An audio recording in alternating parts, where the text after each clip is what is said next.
In 1946, one of the greatest mathematicians in history, Paul Erdős, made this, seemingly simple prediction. Right, yeah, the famous unit distance problem. Exactly. So imagine you have a massive flat piece of paper, right? And you just start drawing dots, millions of dots. Uh-huh. The question Erdős asked was, well, how many pairs of those dots can be exactly 1 inch apart? And for like 80 years, human geniuses battered themselves against this problem. And they absolutely did. And, they couldn't prove his prediction wrong. Right. But last month, an artificial intelligence did. And it didn't do it by brute force crunching numbers. It did it by inventing this completely alien architecture of infinite dimensions, like stepping outside of physical geometry entirely. Yeah, it really is a watershed moment. I mean, we are looking at a document that bridges nearly a century of geometric frustration with the absolute bleeding edge of machine reasoning. It's mind-blowing. It forces us to, reevaluate what mathematical intuition even is. So if you are listening to this, get comfortable. We are setting out on a very specific mission for this deep dive. We are going to execute a highly granular line-by-line deconstruction of this historic breakthrough. The resolution of the Erdős planar unit distance problem by an OpenAI internal model. Right, and we are operating under what we call the unabridged protocol. We leave no stone unturned. We will read through this entire paper together, unpacking every single premise, every formula, and, every logical leap. Precisely. We assume that depth is the only metric that matters here. Okay, let's lay out the ground rules for this deep dive. Where? First, linear progression. We start at the title and we end at the final reference. No skipping ahead of the conclusion. Exactly. Second, we take deep foundational digressions. If we had a dense concept, we stop and build it from the ground up. And third, rigorous completeness checks. Right, so after every single paragraph or complex formula, we will explicitly pause and verify that we have squeezed every drop of insight out of it before moving on. The goal isn't just to read the math. The goal is to understand the why and the how behind every choice the AI made. I'm ready, let's do this. Let us begin at the very top. The title is Planar Point Sets with Many Unit Distances, and the author is listed simply as OpenAI. Yeah, that's a statement right there. It really is. Before we even look at the math, I want to unpack this. A planar point set, if I'm visualizing this correctly, we are just talking about the 2D Euclidean plane, right? Like an infinitely large sheet of perfectly flat graphing paper, and we are just choosing specific coordinates to place dots. That is exactly right. I mean, the Euclidean plane is the space we intuitively understand. It's flat. The core question of this entire field of discrete geometry is about the relationships between a finite collection of dots placed on that flat plane. Specifically, the distances between them. Right. And regarding the author being OpenAI, an institution, an artificial intelligence lab, rather than an individual human. Yeah, that feels like a massive paradigm shift to me. It implies this, collective synthetic authorship. It absolutely challenges the traditional sociological structure of mathematics. Historically, credit and ingenuity are tied to human names, to lineages of thought. Right, but here, the author is a pipeline. It's algorithms, compute power, and then human curation at the very end. We are essentially reading the output of a synthetic mind. wow. Okay, that covers the title and author. Have we missed any nuances here? I think we've thoroughly unpacked it. Let's proceed to the abstract. We move to the abstract. It begins, for a finite planar set, the set is pp. Let the counting function be nu my p, the number of unordered unit distance pairs in the finite planar set p. Okay, let's pause there for a second. Sure, and then it continues. And let the maximum function be no mo, the maximum of no of p over all endpoint planar sets. Right, let us slow down and digest the rhetoric the AI is using here. The word unordered is critical. Unordered, like it doesn't matter which point is first. Exactly. If point A is exactly 1 unit away from point B, that is the exact same pair as point B being 1 unit away from point A. We are not drawing arrows with directions, we are just drawing simple line segments. Ah, okay, that makes sense. The abstract is establishing a specific counting function. The maximum function is none of n, which is essentially a challenge. The challenge. Yeah, if I hand you exactly n dots, what is the absolute mathematical limit on the number of 1-inch line segments you can draw between them without adding any more dots? So it's about finding the absolute optimal, most efficient arrangement of dots to maximize those specific 1-inch connections. Precisely. Okay, that covers the first 2 sentences of the abstract. Have we missed any nuances? I think we've thoroughly unpacked it. Let's proceed to the next sentence. The next sentence is where history is made. We prove that for some fixed constant, the parameter is delta 0, delta is greater than 0, one has the lower bound none, dn1 plus delta nu of n, is greater than or equal to n to the power of 1 plus delta. For infinitely many positive integers, the variable is nn. This disproves the well-known unit distance conjecture from Erdős 1946. This is the big one. Okay, help me understand the gravity of this.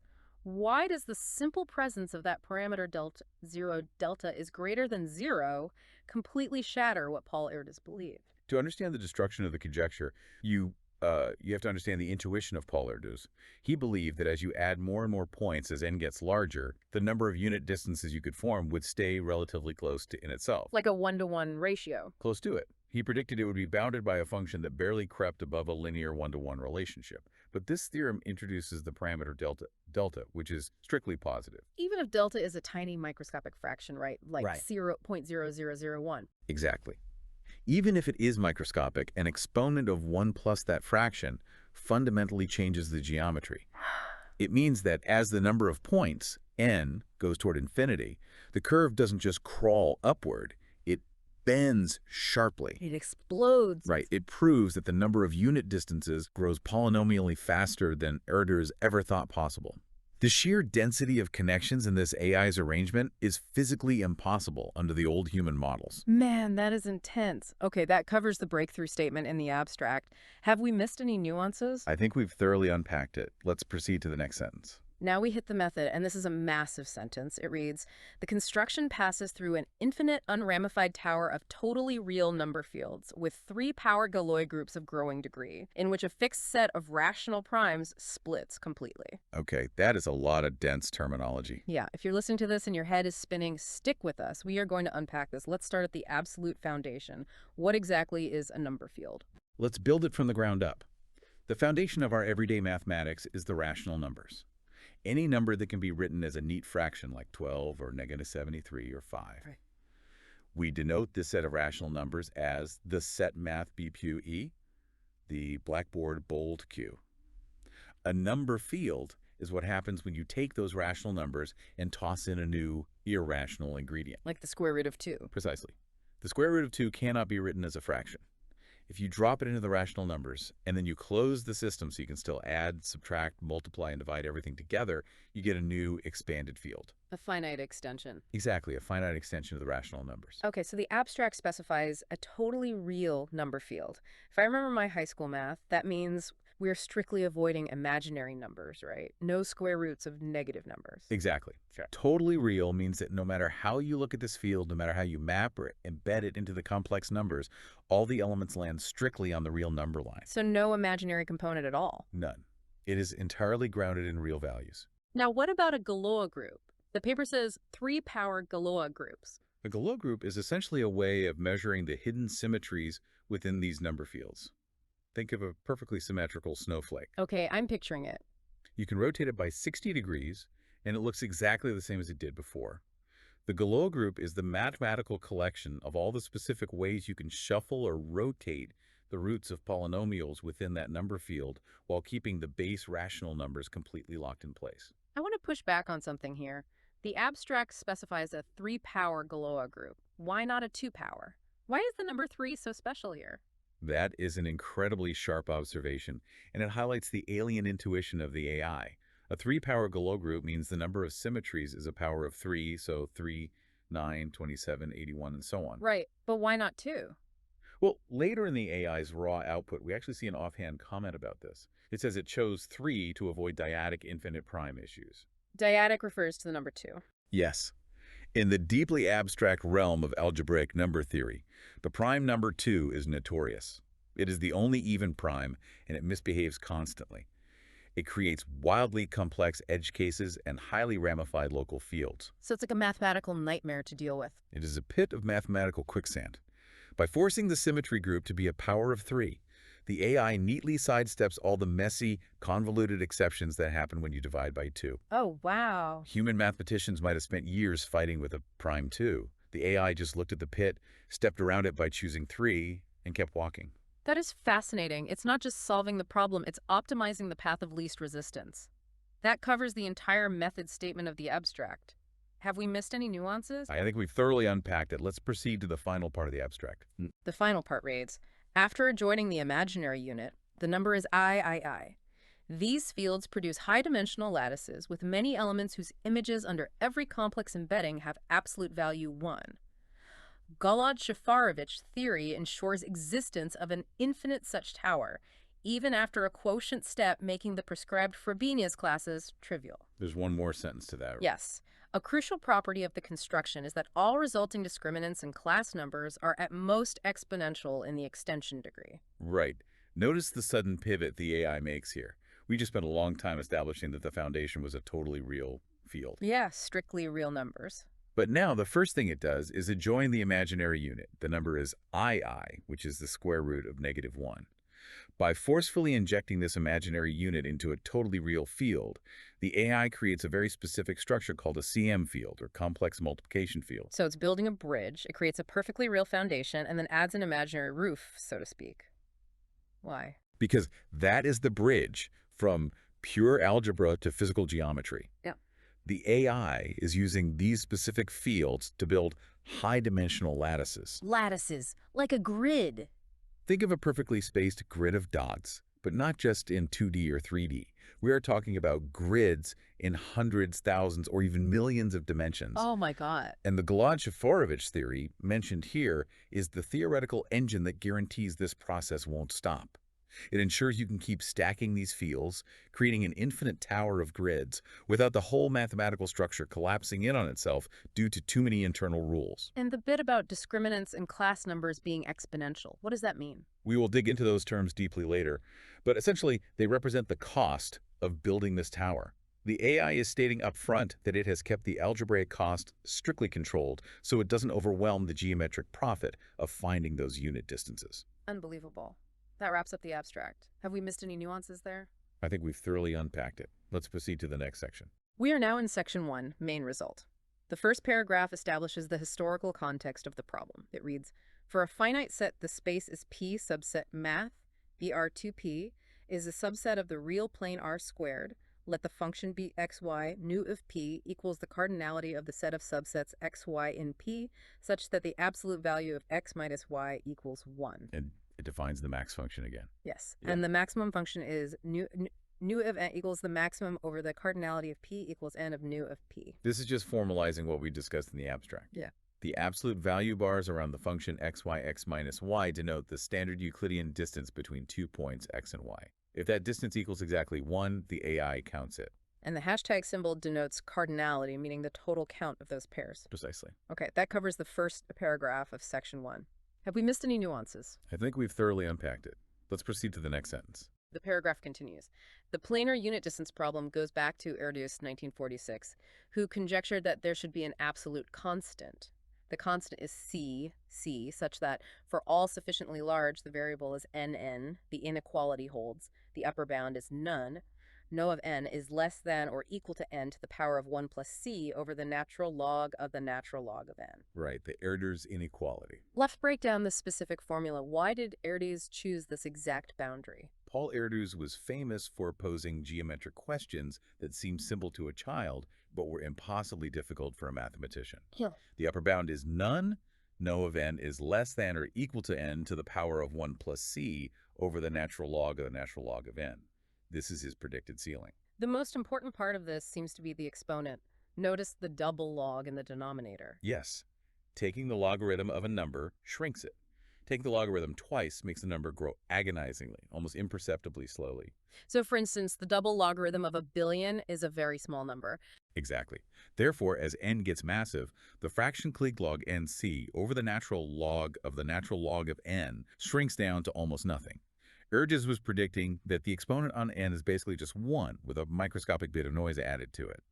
He truly believed you could not achieve a polynomial explosion of distances. That makes a lot of sense. That covers the Erdős conjecture formula. Have we missed any nuances? I think we've thoroughly unpacked it. Let's proceed to the next sentence. The text continues. The same 1946 paper also introduced the distinct distances problem, later resolved up to logarithmic factors by Guth-Katz. An elementary upper bound is the asymptotic bound none, O n it, is big O of n to the power of 3 over 2. The Euclidean unit distance graph is k23, k sub 2, comma 3 free, since two unit circles meet in at most 2 points, and the Covariso-Turan theorem applies. That's a classic piece of geometric reasoning. Okay, but I need a visual analogy here. Yeah. What is a k23, k sub 2, comma 3 free Euclidean graph, and what do intersecting circles have to do with it? Let's use an analogy. Imagine treating your points as cities on a map.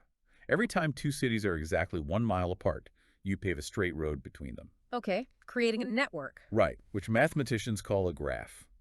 The term k23, k sub 2 comma 3 refers to a specific forbidden shape in this network. It stands for a complete bipartite graph with 2 nodes on one side and 3 on the other. So if this shape existed in our city map, it would mean we have 3 distinct cities that are all exactly 1 mile away from 2 other distinct cities. Exactly. Now, why is that physically impossible on a flat map? Think about the geometry of a circle. If a city is exactly 1 mile away from city A, it must be located somewhere on a circle of radius 1 centered at city A. If it is also 1 mile away from city B, it must lie on a circle of radius 1 centered at city B. Oh, and 2 identical circles can only intersect at a maximum of 2 points. Precisely. You can't have 3 intersection points for 2 distinct circles. Therefore, you can never have 3 cities that are all simultaneously 1 mile away from 2 other cities. The graph can never contain that k23, k sub 2, comma 3 shape. That's so elegant. Because that shape is strictly forbidden by the laws of flat geometry, a theorem from 1954, the Covariso-Turan theorem, mathematically restricts the maximum number of roads that can possibly exist in the entire network. It yields the asymptotic bound no of n is big O of n to the power of 3 over 2.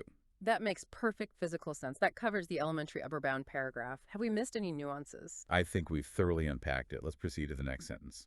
Then we read, the best known upper bound, the asymptotic bound, is none. Nu of n is big O of n to the power of 4 over 3 is due to Spencer-Simoretti-Trotter. Seckley later gave a short crossing number proof of this incidence bound. This traces the agonizingly slow progress of human mathematics. We went from an exponent of 1.5 down to 1.33. Which was the Spencer-Simoretti-Trotter bound in 1984. Exactly. But Seckley's proof in 1997 is truly beautiful. He used a concept called the crossing number. What exactly is a crossing number? Imagine you have to draw a complex graph on a piece of paper, but you are penalized every time 2 lines cross each other. The crossing number is the absolute minimum number of unavoidable intersections you must draw. Oh, I see. By analyzing how these lines are forced to cross in a flat plane, Seckley elegantly proved the 1.33 bound. And for nearly 30 years, this was the absolute ceiling of human knowledge on this problem. It's amazing how long that stood. Okay, that covers the prior progress paragraph. Have we missed any nuances? I think we've thoroughly unpacked it. Let's proceed to the next sentence. Moving to the next paragraph, the AI brings up alternative norms. It is useful to compare this with the same question for other norms on the space mathbr2 r squared, a direction studied systematically by Bress. If the unit ball has a flat segment, one can arrange quadratically many unit distances, so the interesting normed plane analogs usually impose strict convexity or genericity. Right, the AI is exploring different mathematical rules here. Okay, let's deconstruct this. What exactly is a norm in this context, and what does it mean for a unit ball to have a flat segment? In mathematics, a norm is simply the mathematical ruler you use to measure distance. The Euclidean norm is the ruler we experience in the physical world. Where a circle is perfectly round. Yes. Under a Euclidean ruler, all points that are exactly 1 unit away from a center form a perfectly round circle. But you can change the rules of the ruler. For instance, consider the taxicab norm. In this system, you can only measure distance by moving strictly horizontally or vertically, like a taxi driving on city blocks. So you can't measure diagonally. Right. And if you ask, what are all the points that are the taxicab distance of exactly 1 from the center, the shape you draw isn't a round circle, it's a diamond, a square rotated by 45 degrees. And a diamond has straight, flat edges. Exactly. The AI is pointing out a trivial loophole. If your mathematical ruler creates a circle that actually has flat, straight edges, the unit distance problem becomes incredibly easy. You can just line up thousands of points right along that straight, flat edge and instantly generate a massive quadratic number of unit distances. That's basically cheating. Yeah, because that's too easy. Mathematicians force the rules to be strictly convex, meaning the shape of the unit circle must be completely curvy everywhere, with absolutely no flat spots. That makes total sense. That covers the introduction to alternative norms. Have we missed any nuances? I think we've thoroughly unpacked it. Let's proceed to the next sentence. The paragraph continues, detailing the history of these strict alternative norms. Seckley's crossing number argument extends to strictly convex norms, again giving the bound on big O of n to the power of 4 over 3, and Velter constructed a strictly convex norm for which this exponent is attained. For bare generic norms, the behavior is now known much more sharply. And it lists a few more human achievements there, right? Yes. Matuszek proved the bound, on, on, big O of n times the natural log of n times the natural log of the natural log of n for most planar norms. For each fixed dimension, the parameter is d2d is greater than or equal to 2. Alon Buchik-Sauerman proved that a meager set of norms on the space mass to the power of d has at most the bound d2n log 2nd squared times n times the natural log squared of n unit distances on every n-point set. The rhetorical purpose of this entire section is vital. The AI is demonstrating that it possesses a complete encyclopedic awareness of the broader mathematical ecosystem. It is listing human achievements from 1996 all the way through 2025. Well, why list all these other non-standard rulers? We just care about the flat paper, right? To show why Erdős' conjecture was universally believed. The AI is pointing out that for almost every other type of strictly curved ruler, especially the bare generic norms, which represent the typical, messy, non-perfect rulers you might invent, the maximum number of unit distances is incredibly small. It barely grows faster than n. Oh, I see. All the evidence from these parallel mathematical universes strongly supported Erdős. The human consensus was practically airtight. Fascinating. That covers the history of bare generic norms. Have we missed any nuances? I think we've thoroughly unpacked it. Let's proceed to the next sentence. The paragraph concludes, a matching lower bound, the bound is d2o1 and log 2 nd squared minus little o of 1 times n times the natural log squared of n was then shown by Gurilhuber-Schildkraut-Dor to hold for all norms on the space math BRR to the power of d. These results provided evidence in favor of Erdős' conjecture, which was widely believed to be true prior to our work. However, we disprove the unit distance conjecture. Our main theorem is as follows. I love the drama in that single word, however. Yeah, it's so definitive. Yes, the conjunction however here is the pivot point of the entire paper. It systematically builds up the mountain of human consensus, acknowledges that everyone believed Erdős, and then with zero hesitation, completely demolishes it. It is a stunning piece of mathematical rhetoric from a machine. It really is. That covers the final consensus paragraph. Have we missed any nuances? I think we've thoroughly unpacked it. Let's proceed to the theorem statement. The text states, Theorem 1.1, there exists an absolute constant. The parameter is delta 0. Delta is greater than 0, and infinitely many positive integers. The variable is nn, for which the lower bound is null. Gn1 plus delta no of n is greater than or equal to n to the power of 1 plus delta. This is the formal declaration of victory. Let me test my understanding here. I want to look at the logical distinction between the phrase for infinitely many positive integers n versus for all n. This is a vital distinction in mathematical logic, and it shows the precision of the AI. If the theorem said, for all n, it would mean that if I hand you 10 dots, or 11 dots, or 300 dots, you can always arrange them to achieve this polynomial explosion of unit distances. But that's not what it claims. Exactly. It only claims it works for infinitely many positive integers n. This means there is a specific, hidden sequence of numbers. Maybe an arrangement of exactly 500 dots triggers the explosion. Then it might not happen again until you have exactly 10,000 dots. Then 1,000,000 dots. So it only happens at specific intervals. Right, there are infinitely many of these magic numbers where the specific geometric lattice aligns perfectly to create this massive number of unit distances. But if it skips numbers, does that still disprove Erdős? Yes, because Erdős claimed his low upper bound applying to all sufficiently large numbers. By proving that the explosion happens infinitely often, the AI punches an infinite number of holes through Erdős' ceiling, completely invalidating the conjecture. That makes perfect sense. That covers the statement of Theorem 1.1. Have we missed any nuances? I think we've thoroughly unpacked it. Let's proceed to the next sentence.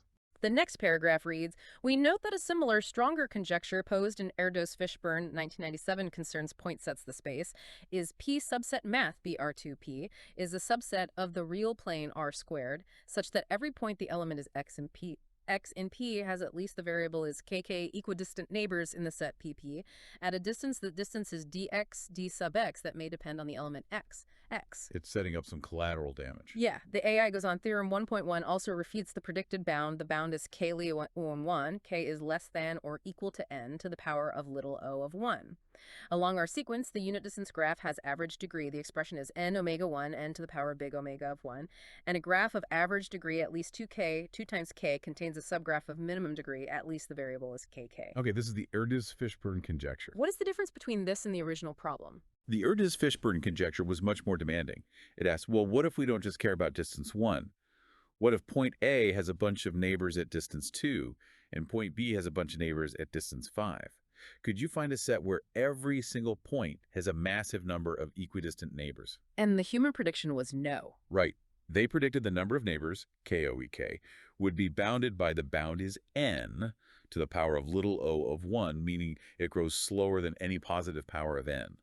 But the AI's construction, this high-dimensional lattice it built, is so impossibly dense, so deeply interconnected, that it accidentally shatters this secondary conjecture too. The paper mentions average degree and subgraphs. How does that prove it? Back to our city analogy.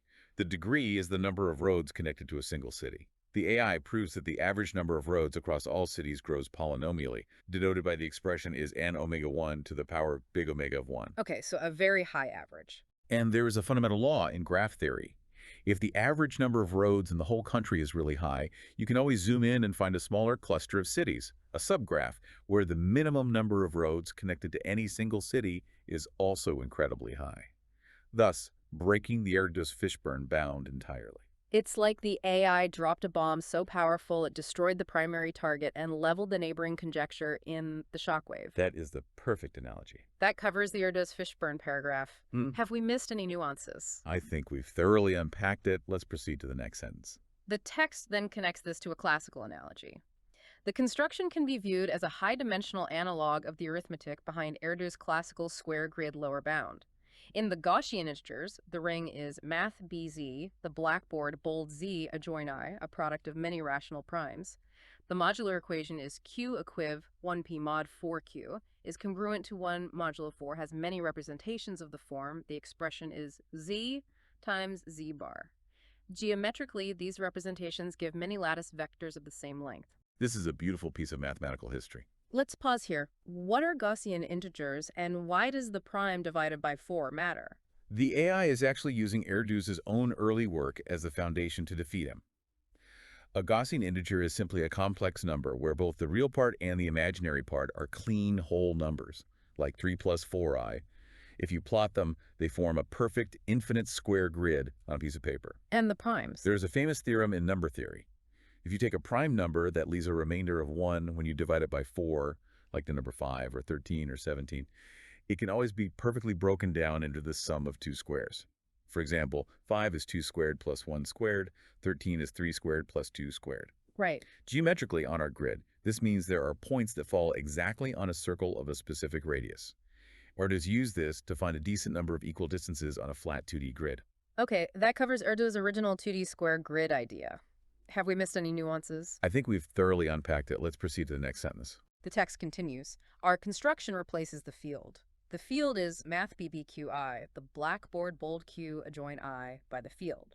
The field is K, Li. K equals L adjoin I, where the field is L is a totally real field whose degree tends to infinity. The non-trivial automorphism, the function is CC of the extension.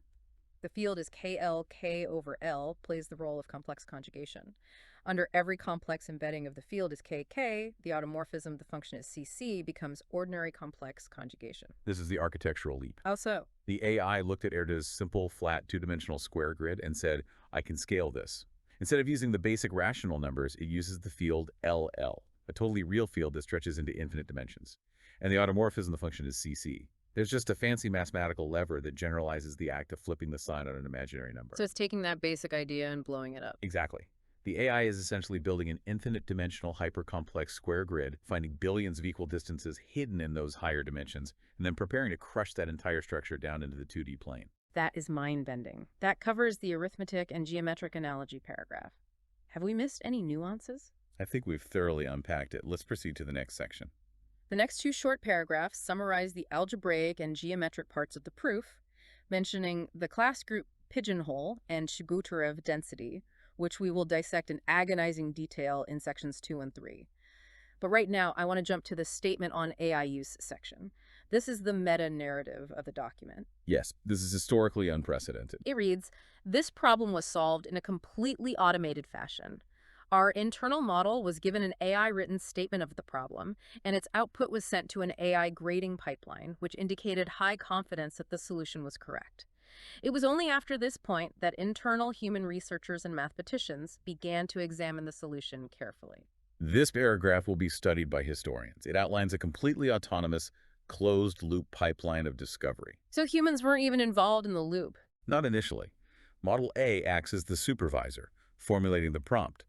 Model B, the internal model, acts as the mathematician, generating the abstract logic. Model C acts as the peer reviewer, grading it for logical consistency. Humans are entirely absent from the creative process. We are relegated to the end of the pipeline. Exactly. We act merely as careful examiners of an autonomous output. The phrase completely automated fashion signals a fundamental shift in the epistemology of mathematics. We are no longer discovering math through human intuition. We are prompting a machine to synthesize it from the mathematical ether. Man, that is heavy. That covers the first meta-paragraph. Have we missed any nuances? I think we've thoroughly unpacked it. Let's proceed to the next sentence. The text continues. After preliminary AI-assisted verification and rewriting, a draft was sent to external mathematicians, including several number theory experts, who confirmed the proof's correctness and have already simplified and strengthened the argument. The present manuscript is a human-edited exposition of the autonomously produced solution, with references, reorganized proofs, and additional explanatory material added afterward. Here we see the modern human role explicitly defined. We are editors and expositors. So the humans had to reorganize the proofs to make them legible to other human minds. Yeah, the AI's raw logical output was likely too alien, too terse, skipping steps that are obvious to a machine but incomprehensible to a person. Like trying to read machine code instead of a software manual. Exactly. The humans added the references to anchor it in our history. They added the explanatory material. This means the text we are reading today is fundamentally a translation. It is translating machine architecture into human pedagogical structures. But that perfectly frames what we are reading. That covers the second paragraph of the AI statement. Have we missed any nuances? I think we've thoroughly unpacked it. Let's proceed to the prompt itself. Now we look at the exact prompt given to the AI. Prompt: let the planar set be the space. The space is P subset BR2P is a subset of the real plane R squared be a finite set of distinct points. It defines the counting function just like the abstract and then poses the challenge. Resolve Erdős planar unit distance problem completely. The asymptotic question is the bound is none. None of n is less than or equal to n to the power of 1 plus big O of 1 over the natural log of n as the variable as n to n approaches infinity. A complete solution must prove exactly one of the following: affirmative resolution, negative resolution. Partial progress does not count unless it implies one of the two resolutions above. I want to focus on the extreme, strict constraints of this prompt. Partial progress does not count. Yeah, that seems really harsh. It is a violently anti-human constraint. In human mathematics, partial progress is celebrated. If the human researcher spent 10 years and improved the exponent bound from 1.32 to 1.32, they would win international awards. But the AI supervisor model demands binary resolution, affirmative or negative. Yes, it is holding a metaphorical gun to the AI's head, demanding nothing less than total mathematical victory. No partial credit, no incremental improvements. By forcing this binary, the prompt inherently forces the AI to abandon the human strategy of tweaking existing bounds. It forces the machine to search for a completely novel, overarching architectural structure that bypasses human history entirely. The prompt literally forced a paradigm shift. That covers the AI prompt. Have we missed any nuances? I think we've thoroughly unpacked it. Let's proceed to the raw output. We reached the most fascinating part of the introduction, the verbatim output from the internal model. Final response from internal model. I will use a standard form of the Golod-Shafarevich argument with prescribed splitting. I write the root discriminant as the expression is RDL, DL1L. Math BBQ of L equals the absolute value of d sub L to the power of 1 over the degree of L over Q. Okay, that's setting up the measure of the field. And it goes on. For a finitely generated pro-P group, the group is GG. Let the generator rank be the function is DGD of G, and the relation rank be the function is RG. RG. Denote the minimal numbers of generators and relations, and let the subgroup be, the group is phi g, capital Phi of g be its Frattini subgroup. Okay, my head is officially spinning right along with yours. The AI just casually dives into abstract group theory. Break this down for me. What are generator and relation ranks? Let's use a physical analogy. A group in mathematics is a collection of symmetries or actions. Imagine a massive, complex Lego structure. Generators are the basic fundamental types of Lego bricks you have, say, a 2x2 brick, a 2x4 brick, and a hinge. The generator rank that functions dg of g is the absolute minimum number of unique brick types needed to build the entire structure. Okay, so generators are the basic building blocks. What are relations? Relations are the rules or blueprints that tell you when a specific combination of bricks brings you back to your starting point, forming a closed loop. The relation rank, the function is rg, r of g, is the number of these closed loop rules. And the Frattini subgroup, the group is phi g, capital Phi of g. What is that? The formal definition of the Frattini subgroup is the intersection of all maximal subgroups. But intuitively, think of it as the collection of non-generators. Imagine you have your essential Lego bricks, but someone also threw in some decorative useless pieces. Like the smooth, flat pieces that don't connect to anything. Exactly. If you throw those decorative pieces in the trash, you don't actually lose the ability to build the main structure. The Frattini subgroup is the mathematical collection of those redundant, non-essential elements within the group. Okay, I have the Lego analogy locked in my head that covers the introduction of the raw output. Have we missed any nuances? I think we've thoroughly unpacked it. Let's proceed to the next sentence. The AI continues its raw output. I shall use the following two standard facts. First, if the elements are G1, dots gk and phi, G sub 1 through G sub k are elements of capital Phi of G, then the quotient of the group is G by the closed normal subgroup generated by the element's good relations. Cal G sub I has the same generator rank and relation rank at most. The expression is RG plus KR of G plus K. The AI is laying out its tools with ruthless efficiency here. What exactly is it saying? It is saying because these specific elements, G sub I, are inside the Frattini subgroup, because they are those useless, redundant Lego pieces, if I mathematically squash them down to zero, which is what a quotient does in algebra, I don't lose any of my fundamental building blocks. My generator rank, my core set of bricks, stays exactly the same. But the relation rank increases. Why? Because by squashing those elements to zero, you are imposing a new set of rules on the structure. You're creating new closed loops. So your relation rank increases, but the AI knows it increases by at most k, the number of elements you squashed. It is a strictly controlled manipulation. Okay, that makes sense. That covers the first standard fact in the raw output. Have we missed any nuances? I think we've thoroughly unpacked it. Let's proceed to the second fact, which is the engine of the whole proof. The AI states the second fact. Second, a finite pro-P group with the variable is DD generators and the variable is RR relations satisfies the strict inequality. The inequality is RD24R is greater than D squared over 4. This is it. This is the famous Golod-Shafarevich inequality from the 1960s. It's a fundamental law of physics for these mathematical groups, right? Yes. It states a hard limit. If a group is finite, if the Lego structure eventually stops growing, the number of rules, relations are, must be strictly greater than a quarter of the square of the number of building blocks, generators D. So if you have a lot of building blocks, you need a massive amount of rules to force the structure to stop growing and become finite. Exactly. And the AI is going to weaponize this inequality in reverse. It is going to carefully construct a group where the number of rules, the variable is RR, is artificially suppressed so that it is less than or equal to the expression is D24 D squared over 4. And if it defies the inequality, Then by the absolute laws of mathematical logic, the group cannot be finite. It must expand upward forever. That is exactly how the AI guarantees that the tower of number fields will stretch into infinite dimensions. It purposefully starves the structure of the rules needed to collapse it. that is brilliantly subversive. That covers the weaponization of Golod-Shafarevich. Have we missed any nuances? I think we've thoroughly unpacked it. Let's proceed to the final sentence of the raw output. The AI drops this offhand sentence.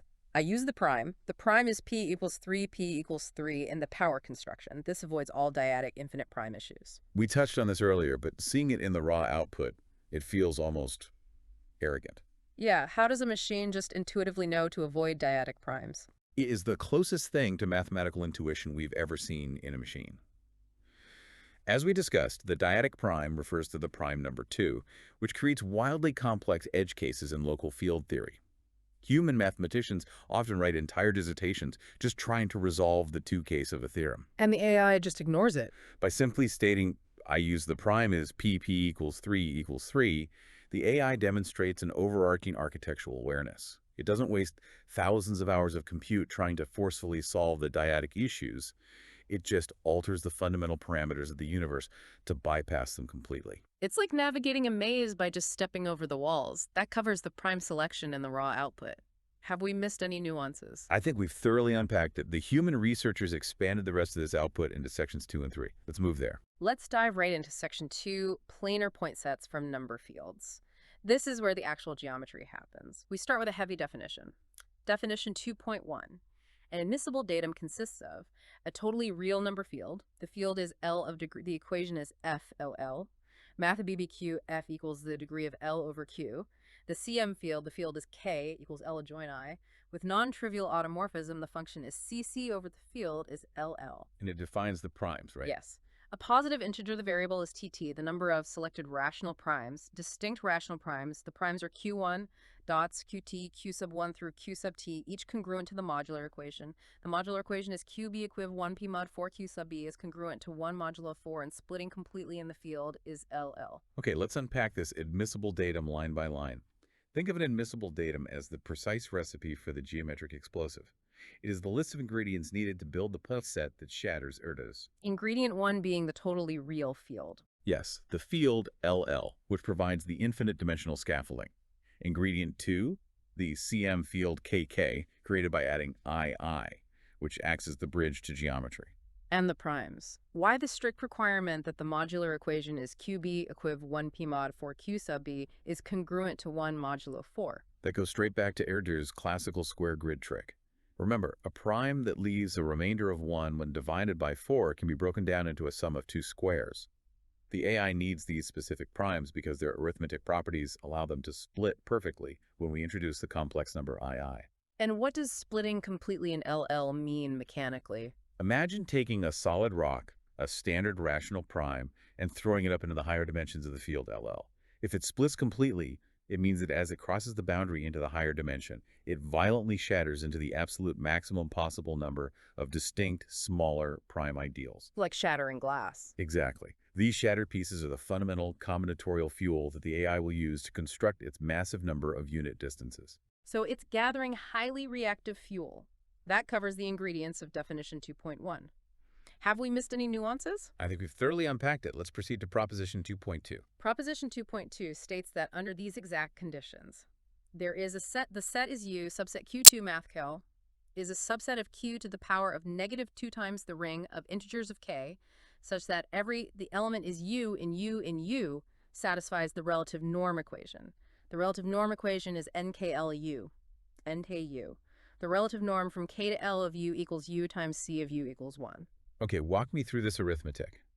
How does this specific equation guarantee the absolute value is 1 under every complex embedding? Yeah, that's the big question. This is the magic trick of the CM field. Yeah. The element chooses just some element in our massive field, KK. The function CC of U is its conjugate. Remember, that's the lever that flips the sign of the imaginary part. The relative norm is simply the act of multiplying the element by its conjugate U times CU. The proposition proves that because of the fuel we gathered, we can find a massive set of elements UU, where this multiplication exactly equals 1. Okay, but how does algebra translate to physical length? By the fundamental definition of complex geometry. When you embed this into the complex numbers, the absolute physical length of any complex number is literally defined as the square root of itself multiplied by its complex conjugate. Oh. Since we proved that the equation is UCU equals 1U times C of U equals 1, the absolute value, the length, must be exactly the square root of 1, which is 1. No matter how you twist, rotate, or embed this field into complex space, every single element in that set U is mathematically locked to a length of exactly 1. These elements are literally the unit distances. That is incredible. That covers the mechanics of proposition 2.2. Have we missed any nuances? I think we've thoroughly unpacked it. Let's proceed to section 2.1. Section 2.1 introduces the Minkowski embedding. For each real embedding of a field is LL, choose one extension, the function is sigmar. K hook right RO, math BBC, sigma sub R maps K injectively to the complex number C, and use the Minkowski map, the function is phi. K to V, capital Phi maps K to V equals the complex number C to the power of F. We mentioned a geometric 3D printer earlier. Is Right. this what the Minkowski map does? Exactly. The number field KKK is a deeply abstract algebraic structure. It exists as logic, but it doesn't have a physical shape or location. The Minkowski embedding is the machine that takes this abstract algebraic logic and forces it into a physical, high-dimensional geometric space. How high of a dimension? Because the degree of the field is FF, the map phi, capital Phi, takes every single abstract element in KK and generates a vector with F different complex coordinates. It stamps our abstract numbers into a rigid geometric lattice in the space of dimension 2F, 2 times F over the real numbers. The algebra has officially become geometry. That is a beautiful transition. That covers the function of the Minkowski embedding. Have we missed any nuances? I think we've thoroughly unpacked it. Let's proceed to Lemma 2.4. We move to Lemma 2.4, which establishes the window. The paper defines a bounded region. The region is BR, B sub R, and states, averaging over the torus, the space is V lambda V over capital lambda. With respect to Haar probability measure, the standard unfolding identity gives. Okay, I need to stop here. Why do we average over a torus? And what on earth is a Haar probability measure? Let's take this slow. Absolutely. The Minkowski printer just created an infinitely large geometric lattice stretching out in all directions forever. But the Erdős problem isn't about infinite points. It asks for a finite set of n dots. Right. So the AI has to drop a finite window, or a bounding box, over a specific section of this infinite lattice to capture a cluster of points. Like dropping a hula hoop onto a floor scattered with coins. But where do you drop it to catch the most coins? Exactly. Instead of guessing where the densest cluster is, the AI uses a continuous version of the pigeonhole principle. It imagines sliding the window continuously across the fundamental domain of the lattice. Because the lattice pattern repeats itself perfectly into infinity, sliding the window to the right edge eventually just wraps around to what looks like the left edge. Like walking off the screen in Pac-Man and appearing on the other side. Yes, and a flat space that wraps around on itself like that forms the topological shape of a torus, a multidimensional donut. The Haar probability measure is simply the rigorous mathematical framework that allows you to calculate probabilities on this continuous wrapping shape. So it's perfectly random. It is a way of saying we pick a random position for our hula hoop perfectly fairly without bias. By averaging over all possible positions on the torus, the AI mathematically proves that at least one specific position of the window must capture a denser than average cluster of unit distances. It doesn't need to know the exact coordinates, it just proves the cluster exists. That is an incredibly elegant use of probability. That covers Lemma 2.4 in the window. Have we missed any nuances? I think we've thoroughly unpacked it. Let's proceed to the next step, squashing the shadow. Next is Lemma 2.5 projection. The text says, projecting down to the first complex coordinate via the map, the function is pi 1. V to map BBC, pi sub 1 maps V to the complex number C. Explain why injectivity on a composite prevents the points from collapsing onto each other. Okay, so we have a cluster of points caught in our multidimensional hula hoop, but they are in a massive high-dimensional space. The Erdős problem lives on a flat 2D piece of paper. Right, so the AI has to squash its high-dimensional cluster perfectly flat. The function is pi 1. Pi sub 1 literally just takes the very first complex coordinate of our high-dimensional vector and completely ignores all the others.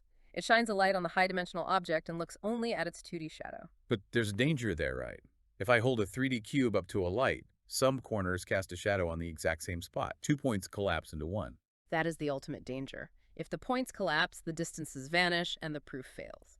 But the AI proves this squashing map is injective on our chosen subset.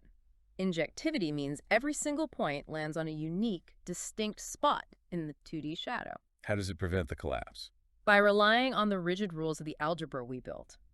Because the points originate from an algebraic number field, if 2 points landed on the exact same spot in the first coordinate, their algebraic difference would be 0 in that specific embedding. Oh, I see. But by the holistic laws of number fields, if the difference is 0 in one embedding, it must be exactly 0 everywhere. They must literally be the same point. The inflexible rigidity of the algebra physically prevents the geometric shadow from collapsing. The algebra acts as an invisible scaffolding during the squash. That covers the projection lemma. Have we missed any nuances? I think we've thoroughly unpacked it. Let's proceed to Lemma 2.6. Lemma 2.6 establishes the size bound. It gives the upper bound. The cardinality bound is Pli EBF. The cardinality of P is less than or equal to E to the power of B times F. Walk us through this. The text mentions a packing estimate in the Archimedean subnorm. How does this bound on the number of points, the variable is nn, connect back to the lower bound on unit distances to finally prove the theorem? The AI needs to know exactly how many dots ended up in our final 2D plane. We call this total number of dots nn. The Archimedean subnorm is just a specific way of measuring volume. Instead of using round spheres, it uses rigid boxes to measure the space.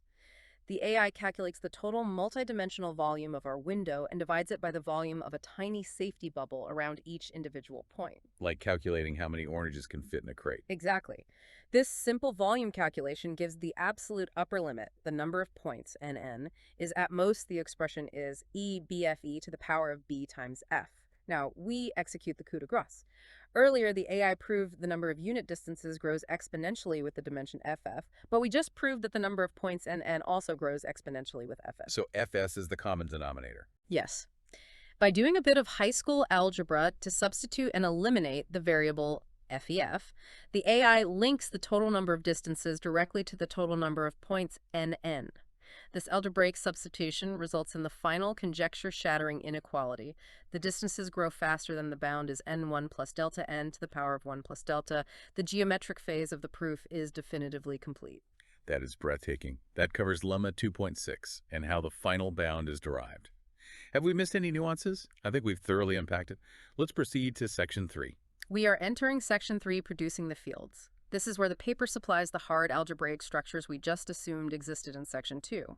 We start with Remark 3.1. The class field theoretic construction is a specialization of the Hajir-Mehr method for building T-split S-ramified p-towers. What is the Hajir-Mehr method? The Hajir-Mehr method is an incredibly advanced piece of modern human number theory from 2001. It is essentially a set of heavy industrial techniques for building towers of number fields, stacking one field on top of another, infinitely. Crucially, it allows you to strictly control which primes split the fuel and which primes ramify the friction. So the AI didn't invent this part from scratch. It found the perfect human tool for the job. Precisely. The AI scoured the mathematical literature, identified the specific, highly technical human framework, and realized it was the exact engine needed to generate the fields for the geometric trick we just discussed. That covers the context of Remark 3.1. Have we missed any nuances? I think we've thoroughly unpacked it. Let's proceed to Proposition 3.2. Let us walk line by line through the propositions in Section 3.1. First, Proposition 3.2, the base field construction using cubic Dirichlet characters. What is a cubic Dirichlet character, and why is it the foundation? Before you can build an infinite tower reaching into the heavens, you need an unshakable foundation. Proposition 3.2 uses cubic Dirichlet characters to carve out a specific cyclic cubic field. Let me guess. Cubic relates back to the AI choosing the prime 3. Yes. A Dirichlet character is essentially a periodic mathematical function that plays perfectly with multiplication and prime numbers. By carefully manipulating these specific cubic characters, the AI guarantees that the foundation of the tower is totally real, and crucially, it is everywhere unramified. Unramified meaning frictionless. Exactly. Ramification in algebraic number theory is when the arithmetic complexity of the primes gets tangled up and spirals out of control as you move up the tower. Unramified means the foundation is perfectly smooth. The arithmetic stays completely under control. That covers the foundation in Proposition 3.2. Have we missed any nuances? I think we've thoroughly unpacked it. Let's proceed to Propositions 3.3 and 3.4. Next are Propositions 3.3 and 3.4. We see our old friend, the Golod-Shafarevich inequality again. The inequality is RD24R is greater than D squared over 4. We know the AI wants to break this rule. Mechanically, how does keeping relations low ensure the group in the tower of fields is infinite? Let's go back to the Lego structure. The relations, RR, are the rules that force the structure to loop back on itself. If the relations outnumber the generators, the building blocks, by a significant margin, the group is tightly constrained. It folds in on itself, closes all its loops, and eventually stops growing. It becomes finite. And a finite tower doesn't solve Erdős. Exactly. The AI must prevent the collapse. It has to keep the generator rank D high and actively suppress the relation rank RR to keep it artificially low. If it can maintain a state where the closed loop rules are too few to collapse, the structure, meaning the relation is RD24R is less than or equal to D squared over 4, then by the ironclad laws of group theory, the group simply cannot close in on itself. It is mathematically forced to expand upward forever, creating an infinite, unramified tower of number fields. It's like building a skyscraper, but purposefully leaving out the blueprints for the roof, so the construction crew just keeps building upward. That covers propositions 3.3 and 3.4. Have we missed any nuances? I think we've thoroughly unpacked it. Let's proceed to propositions 3.5 and 3.6. Propositions 3.5 and 3.6 discuss the Shafrovich relation rank estimate and the Chebotarev density theorem. The explicit goal here is killing the Frobenius elements. Okay, I need a deep analogy here. Explain why killing these elements allows the chosen primes to split completely at every level. Killing is aggressive, formal algebraic terminology. The Frobenius element is a specific symmetry operator that dictates how a prime behaves when it moves up into a larger field. Think of the prime as a car and the Frobenius element as the steering wheel. If the steering wheel is turned even slightly, meaning the Frobenius element is anything other than the identity, the car turns, gets tangled up in the new field, and fails to split completely. So we need the steering wheel to be perfectly straight. Yes. The AI uses the Chebotarev density theorem, which is essentially a statistical map of prime numbers, to hunt down specific rational primes whose steering wheels, Frobenius elements, fall strictly inside the Frattini subgroup. The Frattini subgroup, the collection of useless, redundant Lego pieces. Exactly. Because those specific steering wheels are inside the non-generator subgroup, the AI can mathematically kill them. It quotients them out, throwing them in the trash without collapsing the generator structure of the tower. Once killed, the steering wheel is permanently locked in the dead straight position, the identity. That's brilliant. This mechanical act ensures those specific primes will rise perfectly straight and shatter into maximum pieces at every single infinite layer of the tower, providing the infinite fuel for our unit distances. That is an unbelievable synthesis of concepts. Locking the steering wheel by throwing it in the algebraic trash, that covers propositions 3.5 and 3.6. Have we missed any nuances? I think we've thoroughly unpacked it. Let's proceed to proposition 3.7. Proposition 3.7 gives the class number bound using Minkowski's ideal class bound. What is a class number and why is it a problem? The class number is a measure of failure. It measures how far a number field is from having perfect, unique prime factorization, like the rational numbers have. As you go higher up the tower, the fields get more complex, and the class number typically explodes. Why does that matter to our geometry? Because a high-class number introduces algebraic inefficiency. It's like an administrative tax. If the tax gets too high too fast, our geometric trick in Section 2 goes bankrupt because we lose too many points to algebraic overhead. Minkowski's bound is a theorem that guarantees that because our tower is completely unramified, because the foundation was perfectly smooth, the class number, the tax, grows at most exponentially with the degree of the field. So the AI is balancing the books. Exactly. It perfectly tuned the exponential growth of the fuel, the splitting primes, to slightly outpace the exponential loss from the administrative tax, the class number. It ensured the operation stays mathematically profitable forever. That covers proposition 3.7. Have we missed any nuances in the algebraic ledger? I think we've thoroughly unpacked it. Let's proceed to section 3.2. Section 3.2 is the final assembly, the field construction. Proposition 3.8 walks linearly through the 4 steps of the proof. Let's recap them. Step 1, base field and generator lower bound. Step 2, infinite quotient with trivial Frobenius classes. Step 3, extracting the tower. Step 4, class number and numerical bounds. This is the AI systematically tightening all the bolts on the machine it just designed. Step 1 builds the smooth, unramified cubic foundation. Step 2 applies the steering wheel lock, killing the Frobenius element while verifying the Golod-Shafrovich inequality holds so the tower doesn't collapse. Step 3 formally extracts the infinite sequence of fields. Step 4 proves that the numerical constants, the rates of exponential profit and loss, align perfectly to leave a positive remainder. That covers the 4 steps of assembly in proposition 3.8. Have we missed any nuances? I think we've thoroughly unpacked it. Let's proceed to the final proof. Finally, we reach the proof of theorem 1.1. The text reads, show how setting the constant definition is delta, gamma, 4b, 0, delta equals gamma over 4 times b, is greater than 0 locks in the constant that breaks Erdős bound forever. This is the knockout punch. Yeah. After all the infinite towers, the high-dimensional geometry, and the complex group theory, it all distills down to this single undeniable formula. Right. The value of the parameters gamma represents the net arithmetic profit, the unit distances gained from our split primes after paying the class number tax. The AI rigorously proved gamma is strictly greater than 0. The variable is b, EB, is the geometric packing constant from our finite hula hoop window. By defining the parameter as delta, delta as this exact ratio. The AI crystallizes all of its alien architecture into one single indisputable real number, because both gamma gamma and BB are positive, delta delta is positive. Therefore, the expression is 1 plus delta is strictly greater than 1. Erdős is defeated. Not by a tiny disputable margin, but by an exponentially growing gulf that the human mind simply couldn't visualize without a machine's help. Exactly. That covers the formal proof of theorem 1.1. Have we missed any nuances? I think we've thoroughly unpacked it. Let's proceed to the appendix. We are entering the home stretch, moving to Appendix A and references. The appendix contains definitions A.1 to A.13. We will linearly read and unpack every single background fact. While these are standard facts for a mathematician, reading them in order reveals the exact cognitive toolkit the AI pulled from the mathematical ether to build this weapon. It is exactly like looking at the search history of a superintelligence. It pulled exactly what it needed, and absolutely nothing extraneous. Let's start. Definition A.1 Basic Field Conventions. A rational prime is a prime number. The prime is Q in Math BC in the Blackboard bold Z. We established this heavily, but it's vital. The AI differentiates the basic earthly primes we know, like 3, 5, 7, from the complex, abstract, ideal primes that exist in the higher, multidimensional fields. Definition A.2 Splitting, ramification, and unramified extensions. The exponent is EPP. Of P over P is the ramification index. Yes, the ramification index is the friction coefficient. It measures how tangled a prime gets when it moves to a bigger field.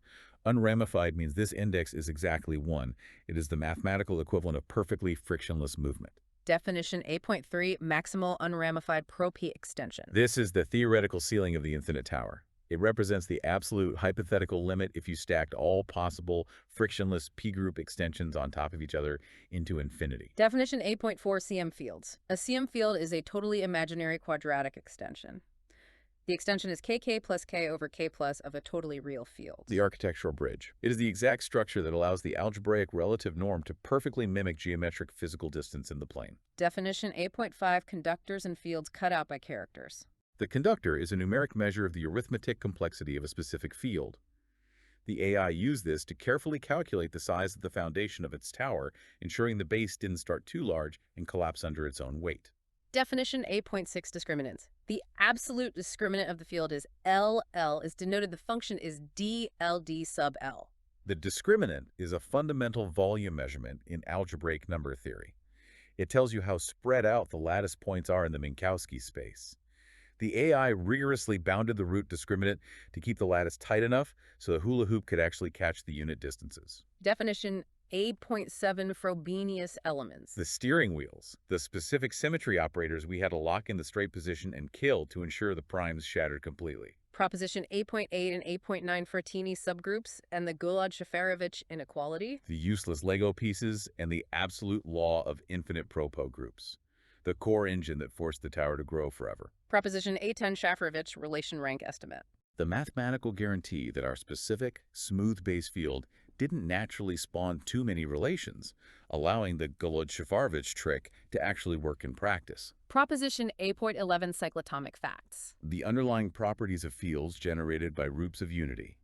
The AI used these facts to carve out the perfect cubic foundation in step 1. Proposition A.12 Chebotarev density theorem. The statistical map, the theorem that guaranteed the specific rational primes with the correct steering wheels, actually existed in the wild mathematical universe and weren't just an impossible fantasy. Proposition A.13 Minkowski's ideal class bound. The final ledger, the guarantee that the algebraic administrative costs of the class group didn't bankrupt the geometric profit of the unit distances. That covers every single definition in the appendix. Have we missed a single tool in the AI's toolkit? I think we've thoroughly unpacked it. Let's proceed to the references. We finally arrive at the references. The bibliography spans an incredible alphabetical and chronological progression. We start at Alain Buchich in 2025, Unit and Distinct Distances and Typical Norms. We see Erdős's original 1946 paper on sets of distances of the variable as NN points. And it goes all the way back. Yes, we see Golod and Shafarevich's 1964 masterwork on class field towers. And we end near the letter T with Chebotarev in 1926, Die Bestimmung der Dichtigkeit, which translates to the Chebotarev density theorem. Just look at that span of human history and effort, from 1926 to 2025. almost exactly a century of intense human intellectual labor. Chabotaref studied the abstract density of primes in 1926. Erdős sketching out distances on a piece of paper in 1946. Golod and Shafarevich building infinite group structures in the 1960s, and human researchers in 2025 tweaking the boundaries of alternative rulers. It's all connected now. All of these completely disparate threads, these entire lifetimes of human focus, were synthesized by a machine in mere moments to dismantle a conjecture that nobody else could crack. That covers the references and the human history they represent. Have we missed any nuances? I think we've thoroughly unpacked it. The unabridged protocol is complete. So, what does this all mean? We have spent an immense amount of time reading a monumental document, a decades-old conjecture of Paul Erdős, completely dismantled by an AI stringing together Pro-3 Golod groups, Minkowski lattices, and Chabotarev's density theorem. It means the intellectual horizon of our species has moved. Mathematics was widely considered the final bastion of pure, unadulterated human reason. We always knew machines could calculate faster than us, but we firmly believed they could not prove. Right. We believe they lack the ability to intuit overarching architectures or show true creativity. This paper definitively proves they can. The AI didn't just crunch numbers, it designed an elegant, infinite algebraic structure to solve a finite, flat geometric problem. It bypassed the quicksand of human obsession. It showed profound creativity. Which brings me back to the very beginning. The idea of architecture and medical imaging. When the X-ray machine was invented, human doctors didn't suddenly stop existing. They just had to learn how to read an entirely new kind of image. They had to learn to interpret skeletal structures they couldn't see with the naked eye. That's a great point. If an artificial intelligence can autonomously chain together this level of abstract algebraic number theory to solve a geometric problem on a piece of paper, what does the future of mathematical intuition look like? Is human mathematics fundamentally shifting from finding the elegant proof to verifying the machine's alien architecture? Are mathematicians simply destined to become the radiologists of artificial thought? That is something for you to mull over as you go about your day. Thank you for joining us on this granular journey through the unabridged protocol. Always take the time to unpack complex truths line by line. An 80-year-old math problem was it was just solved. But the really wild part is that humans didn't solve it. Humans didn't even write the prompt to ask how to solve it. They were simply notified by a machine that the job was done. Right, which is, it's a complete inversion of how we normally do this. Exactly. Because, usually when we talk about mathematical proofs, there's this expectation of clean, traceable human intuition. Like you can picture an architect building a bridge. You look at the blueprints, you see the steel beams, the intricate lattice work, and the architect points to a column and says, there is the load-bearing pillar. That is why the bridge stands. Right, it's structural. It is a visible sequential chain of human logic. Even if you don't personally understand the complex equations, you can fundamentally understand the story of how the mathematician arrived at the answer. You can, see their footprints in the snow. And it's comforting. We like our logic to be visible, to be categorized, to feel like it came from a mind that operates roughly like our own. We like to think of mathematics as this ultimate human triumph. But then you step into the world of artificial intelligence generating novel, paradigm-shifting mathematics, and suddenly that beautiful hand-drawn blueprint looks utterly alien. Yeah, we are looking at a structural landscape that is murky, multidimensional, and frankly, a little bit terrifying. It really is, and that is exactly where we are taking you today. Welcome to you, our listener, to a very special deep dive. Today, we are not just looking at a dense academic paper. We are looking at a historic turning point in mathematics and, honestly, in human history. Absolutely. The paper we have in front of us is titled Planar Point Sets with Many Unit Distances. It is authored simply by OpenAI, and in its pages, it completely resolves and entirely disproves the legendary 1946 Erdős unit distance conjecture. An 80-year-old pillar of discrete geometry, just completely dismantled by an automated system. It really is breathtaking.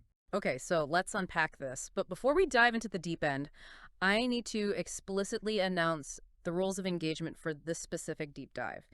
Because this paper is so incredibly dense, so historically significant, and so fundamentally alien in its origin, we cannot just skim it. We can't skip to the conclusion. We are operating today under what we're calling the unabridged protocol. Yes, this is a critical framework for us today. The unabridged protocol dictates that we will progress strictly linearly through the text. We will go sentence by sentence, formula by formula.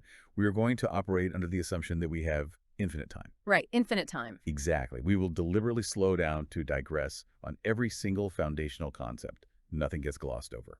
No skipping to the end to see who won. We are reading the code of the matrix line by line. And as part of this protocol, we have 2 mandatory subdirectives to make sure you, the listener, are right there with us. First, we are doing mandatory completeness checks. After every major conceptual block, or after we unpack a complex formula, we are going to pause this conversation to do a sanity check. I'm going to make sure my head is fully wrapped around the nuance before we take another single step. And second, to ensure ultimate precision, we are implementing a strict pronunciation protocol for the math itself. Yes, the math is crucial. Right.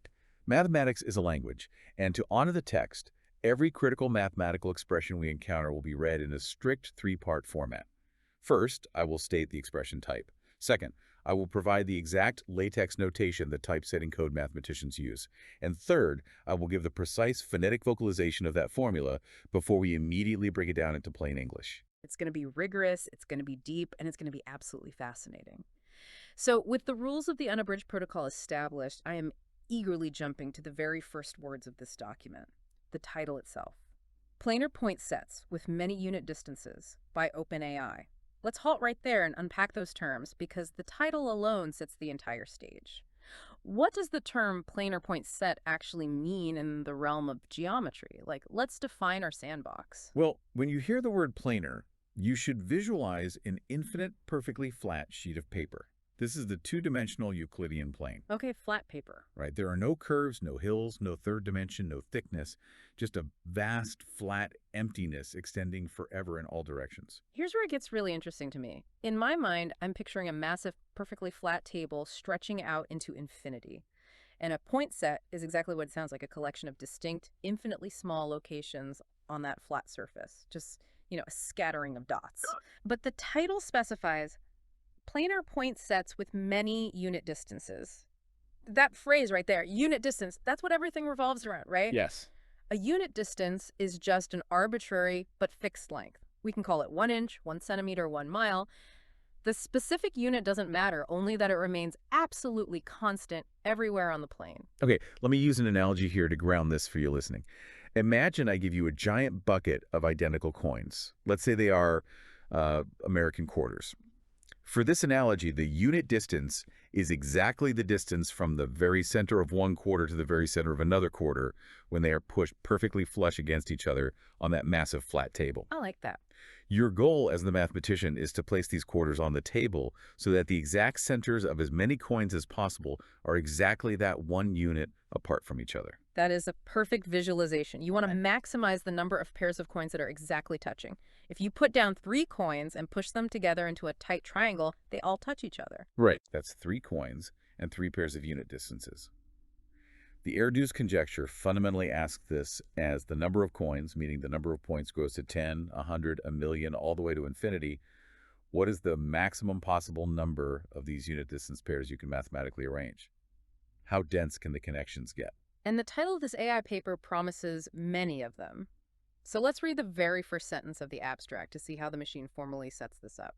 The paper begins, for a finite planar set P, let nu of P be the number of unordered unit distance pairs in P, and let nu of n be the maximum of nu of P over all endpoint planar sets. Okay, we must apply the strict pronunciation protocol here to ensure total clarity on the foundational variables. The variable for the finite planar set is capital P. Got it.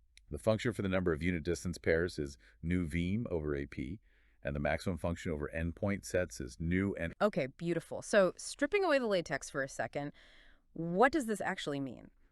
We have a set of dots, and we call the whole group capital P. We count the number of connections between them that are exactly 1 unit long, and we call that score nu of P. Correct. And nu of n is the absolute high score. It's the maximum number of connections anyone in the universe could possibly make if they were given n number of dots. But I want to push back on one specific word in that first sentence. Sure, go ahead. Why does it explicitly specify unordered unit distance pairs? Like, why does that distinction matter? That is a crucial distinction in graph theory, and it essentially prevents us from cheating. If I have point A and point B on your table, and their centers are exactly 1 unit apart, we could theoretically think of that geometric relationship in 2 different ways. Okay. We could draw an arrow starting at A and pointing to B. and we could draw completely separate arrows starting at B and pointing to A. Those would be called directed vectors. They are ordered. Going from A to B is considered a fundamentally different mathematical object than going from B to A. Oh, I see. Like a one-way street versus a two-way street? If it's directed, driving north to south is one trip, and driving south to north is a second distinct trip. Exactly.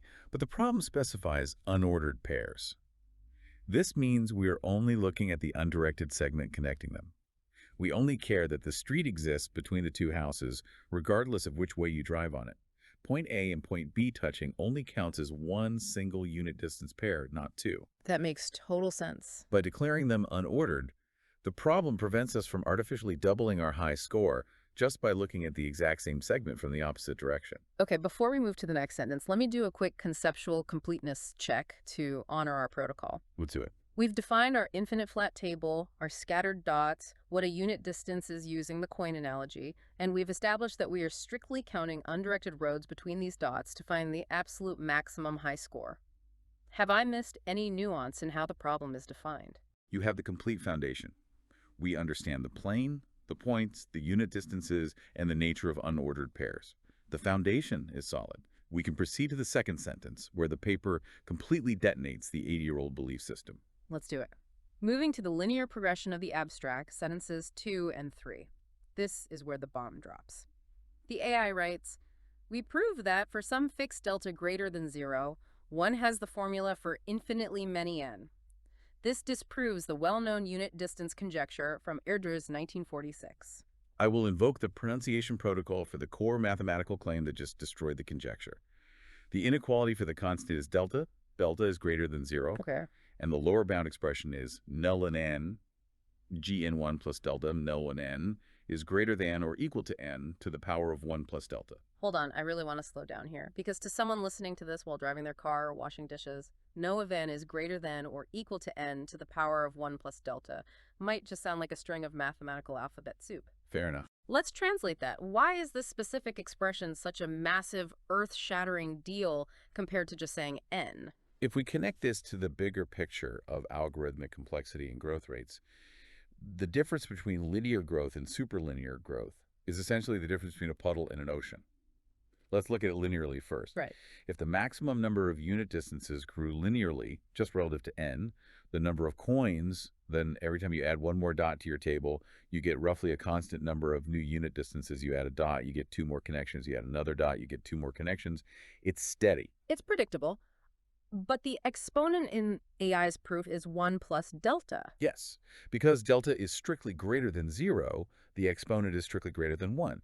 And in mathematics, even if delta is an infinitesimally small number, let's say it's 0.00000001, the function n to the power of 1.00000001 will eventually outgrow any linear function by an infinite margin as n approaches infinity. Think of it like compound interest. Okay, I like that analogy. So if I have linear growth, it's like putting $100 under my mattress every year. It grows, but it grows at a completely fixed, boring rate. Exactly. But n to the power of 1 plus delta is like putting that money in a bank account that earns interest. At first, maybe you don't notice a difference, but given enough time, as n gets huge, the interest compounds on top of the interest, and suddenly the curve skyrockets straight up. That's a great way to think about it. Geometrically, it means that as your cluster of points gets larger and larger on the table, the density of these unit distances starts compounding.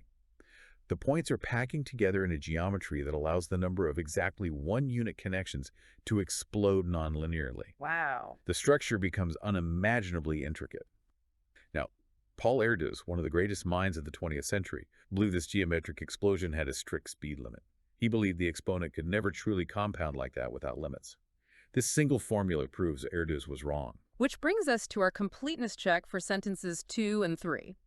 We've established the lower bound formula, we've translated the compound interest analogy to understand why the exponent is so revolutionary, and we understand the implications for growth. Are we conceptually clear to proceed to how the AI pulled this off? The magnitude of the claim is crystal clear. We are ready to look at the machinery. Let's proceed to sentence 4. And listener, here is where the math goes from drawing quarters on a table to traveling to another dimension. Sentence 4. The construction passes through an infinite unramified tower of totally real number fields with three power Galois groups of growing degree in which a fixed set of rational primes splits completely. We must stop right there. We are invoking the why mandate of our protocol. We must completely halt the linear progression to deliver a foundational explanation of what was just said, because this sentence contains some of the deepest algebraic number theory in existence. I mean, I barely understood a word of it. Every single word in that sentence is a massive pillar of logic. Okay, let's take it piece by piece then. Let's start with number field. What exactly is a number field and what makes it totally real? Imagine the basic numbers you know from elementary school, the rational numbers. These are all the fractions like 1/2, -3/4, or whole numbers like 5, which is just 5/1. We call this set of rational numbers Q. Okay, simple enough. A number field is a finite extension of Q. You take the sandbox of rational numbers and you toss in the roots of a polynomial equation to make the sandbox bigger. For example, if you toss in the square root of 2, you create a new, larger field of numbers. I see. It contains all the old fractions, plus new combinations like 3 plus 4 times the square root of 2. And in this new expanded sandbox, you can still cleanly do addition, subtraction, multiplication, and division. Okay, so it's a mathematical sandbox that has been slightly expanded to include a new specific type of irrational number. But what makes it totally real? A polynomial equation can have real roots, like the square root of 2, which you can point to on a standard number line. But it can also have complex roots, like the square root of -1, which we call I. Right, imaginary numbers. Yes. If you take your new number field and you mathematically embed it into the complex plane, you check to see where the numbers land. If every single possible embedding lands strictly flat on the real number line, meaning there's zero imaginary component hiding anywhere in its structural symmetries, the field is called totally real. Okay, I'm with you. It's strictly grounded in reality, mathematically speaking. And speaking of symmetries, the paper mentions Galois groups. What on earth is a Galois group? Évariste Galois was a brilliant French mathematician in the early 1800s. He actually developed this theory right before he died in a duel at age 20. Wait, really? A duel? Yes, quite a dramatic history. But mathematically, he realized that you can deeply understand the solutions to polynomial equations by studying the symmetries of their roots. For instance, the equation x squared minus 2 equals 0 has two roots, the positive square root of 2 and the negative square root of 2. Right. Galois noticed that if you swap those two roots in any algebraic equation, the underlying rational numbers don't notice. The structure remains perfectly balanced. A Galois group is essentially the collection of all these valid swapping operations. Oh, I see. It's the group of symmetries that shuffle the roots around while leaving the base field completely unchanged. When the AI paper specifies 3-power Galois groups, it means the total size of this group of symmetries, the number of ways you can shuffle things, is mathematical power of 3. So 3, 9, 27, 81, and so on. Okay, so we have these expanded mathematical sandboxes, totally real number fields, and their inner symmetries operate in powers of 3. But the phrase that really breaks my brain in the sentence is infinite unramified tower.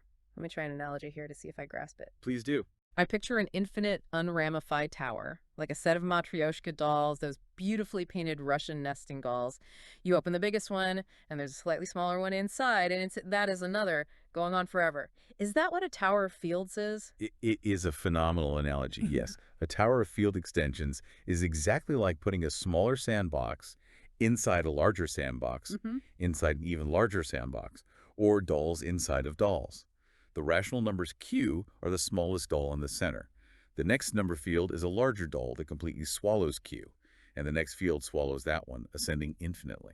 But what does unramified mean in the context of my infinite nesting dolls? In algebraic number theory, as you move up a tower of field extensions, if you put a doll inside a bigger doll, sometimes the prime numbers for the smaller field branch out or crack into multiple weird overlapping pieces when they enter the larger field's environment. That sounds messy. It is. This cracking is called ramification. It creates massive mathematical friction, it tangles the arithmetic, it makes the symmetries chaotic. So an unramified tower implies a sort of perfection. It's a tower where these nesting dolls fit perfectly inside each other, ascending infinitely in size without ever causing the primes to crack or branch abruptly. It is perfectly smooth, frictionless growth up to infinity. Exactly. It's an elegant, frictionless ascension. And the paper notes that in this infinitely smooth tower, a fixed set of rational primes splits completely. This means certain specific prime numbers beautifully and cleanly factor into the maximum possible number of distinct, pristine prime ideals in every single layer of this infinite tower. The AI is building an infinitely tall, mathematically flawless skyscraper out of number fields. Okay, this is heavy, but I feel like we have a grip on it. Let's perform a completeness check on sentence 4. We've defined the expanded sandboxes of number fields, what it means to be totally real, the shuffling symmetries of Galois groups, the frictionless nesting dolls of unramified towers, and the clean factoring of splitting primes. Have we missed any nuance before we see what the AI actually does with this massive conceptual tower? The foundational concepts are laid bare. We understand the materials the AI has gathered. We can now proceed to see the mechanism of action in sentences 5 and 6. Let's read them. After a joining eye, these fields produce high-dimensional lattices with many elements whose images under every complex embedding have absolute value 1. Coulomb-Shafarevich theory ensures existence of an infinite such tower, even after a quotient step making the prescribed Frobenius classes trivial. What's truly fascinating here is the sudden violent pivot from the real to the imaginary. They spent all this effort, this incredible structural engineering, building an infinite tower of totally real fields. And then, at the absolute apex of this conceptual structure, they adjoin I, they multiply on the square root of -1. But why do that? Like, why spend all your time building a perfectly real tower just to inject an imaginary number at the very end? Because moving into the complex plane allows them to create what are called Minkowski lattices. By taking these real numbers and adding an imaginary axis, they fundamentally turn algebraic properties into geometric properties. They are hunting for specific numbers within this complex field that, no matter how you map them or embed them, always have an absolute value of exactly 1. Wait. Absolute value is just distance from the origin, right? Okay. So an absolute value of 1 means a distance of exactly 1, like a unit distance. Precisely. The AI is using the pure abstract arithmetic of this infinite tower to hunt for algebraic elements that act like perfect geometric rotations in the complex plane. If the absolute value is always 1, then mathematically multiplying by these elements physically translates points in the lattice by exactly 1 unit of distance. That is wild. It is. The AI isn't drawing circles on a flat table. It's building the geometry out of pure number theory. And what about the Galois-Shafarevich theory mentioned? What is its role in this? It is a profound mathematical theorem from the 1960s that provides the ironclad guarantee that this tower never stops growing. You see, when you force primes to split completely, when you force the universe to obey your strict rules, you're essentially adding algebraic constraints. Like tightening the rules. Yes, think of it like tightening the structural screws on your building. If you tighten too many screws, the building becomes rigid and collapses. The tower becomes finite.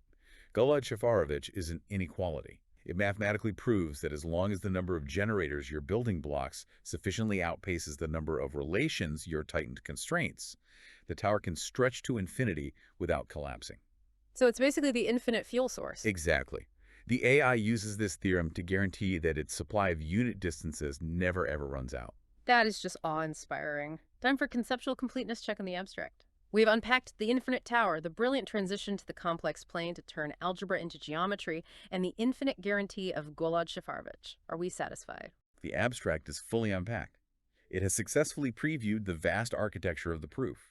We may now move out of the abstract and into section 1. Let's do it. Proceeding strictly linearly to section 1, main result. Paragraph 1, sentences 1 and 2. We're finally introduced to the ghost haunting this entire paper. The AI writes, for a finite set P subset of R2, let nu of P be the number of subsets, and nu of N be the maximum. The planar unit distance problem goes back to Erdős 1946, who conjectured that there should be an absolute constant C such that for all sufficiently large N, and then we have the conjectured bound. The pronunciation protocol must be strictly applied here, as we are defining the very conjecture that is about to be destroyed. The subset definition is AP subset math, BBR22P, is a subset of R2. Got it. And Erdős' conjectured upper bound is no n1 plus Klagen. No of n is less than or equal to n to the power of 1 plus c, divided by the natural log of the natural log of n. Okay, let's step away from the formulas for a minute. Let's talk about the human element. Who was Paul Erdős? Because if you aren't a math history buff, you really need to know about this guy. He was arguably the most prolific mathematician of the entire 20th century. Undoubtedly. And he was incredibly eccentric. He didn't have a permanent home. He didn't really care about money or property. He would just travel from university to university across the globe, show up at a colleague's front door with a half-empty suitcase, declare, "My brain is open," and they would sit down and write brilliant papers together. He was utterly obsessed with discrete geometry, the deep relationships between points, lines, and distances. And because of his brilliance, this specific conjecture from his 1946 paper carried immense psychological weight in the mathematical community. For nearly 80 years, generations of the smartest human minds looked at his formula, which basically states that the maximum number of unit distances grows slightly faster than linear, but is strictly choked off and bounded by that logarithmic exponent, and they believed it to be absolutely true. They just trusted him. They assumed Erdős's geometric intuition was infallible. But the AI says his intuition was fundamentally flawed. Let's read the rest of the paragraph to see how human mathematicians historically tried to solve it over the last 8 decades. Sentences 3, 4, and 5. An elementary upper bound is big O(n) to the 32. The Euclidean unit distance graph is K2.3 free, since two unit circles meet in at most 2 points, and the Covary-Sausteron theorem applies. The best-known upper bound is big O of n to the 43 due to Spencer Semerady Trotter. Sickley later gave a short crossing number proof of this incidence bound. We had to apply the pronunciation protocol to these historical human bounds to understand the ceiling they were pushing against. The elementary upper bound is wig O of n to the power of 3/2. Okay. The graph property is K2.3 free, K23 free, and the best-known upper bound is big O of n to the power of 4/3. Okay, I have to push back here. The math is getting incredibly dense again.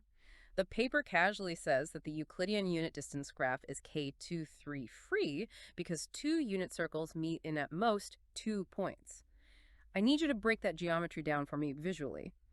What does a graph being K23 free have to do with circles intersecting on a plane?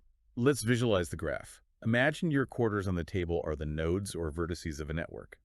If two quarters are exactly 1 unit apart if they are touching, you draw a line and edge between them.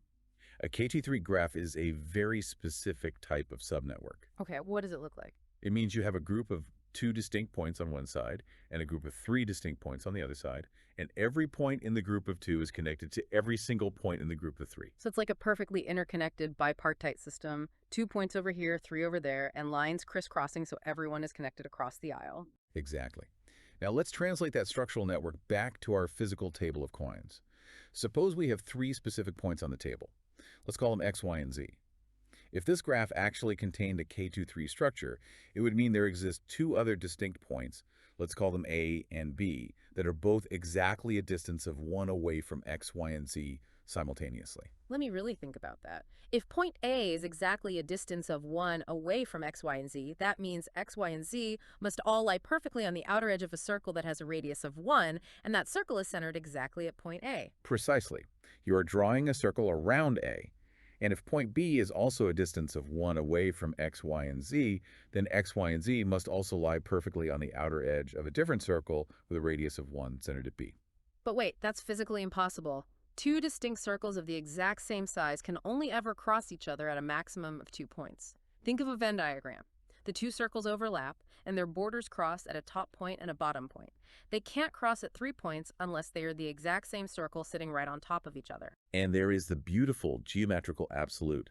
Because 2 distinct unit circles can only ever intersect at most twice, it is physically and mathematically impossible for 3 points X, Y, and Z to be simultaneously distance 1 from 2 distinct points A and B. Oh, wow. Therefore, no matter how many points you throw on the plane, your unit distance graph can never, ever contain K23 subgraph. It is structurally forbidden by the fundamental nature of circles in a flat 2D plane. That is incredibly elegant. And the paper states that because of this forbidden structure, a piece of math called the Covary-Sausteron theorem automatically kicks in, acting like an algorithmic ceiling that caps the maximum number of connections at n to the 32, which was later improved to an even lower ceiling of n to the 43 by mathematicians Spencer, Semerady, and Trotter, and proved again using crossing numbers by Sickley. It is a perfect summary of human progress on the problem. We found structural limits, we applied graph theory, and we slowly, painstakingly pushed the ceiling down closer and closer toward Erdős's predicted bound. We were refining the cage around the problem. Which brings us to a conceptual completeness check for the first paragraph of section 1. We've covered Paul Erdős's eccentric brilliance and his conjecture, the historical bounds humans placed on the problem, and we thoroughly visualized why the K23 free constraint is literally enforced by the geometry of intersecting circles. Are we missing anything in this historical setup? The historical context and the geometric mechanisms humans relied upon are firmly established.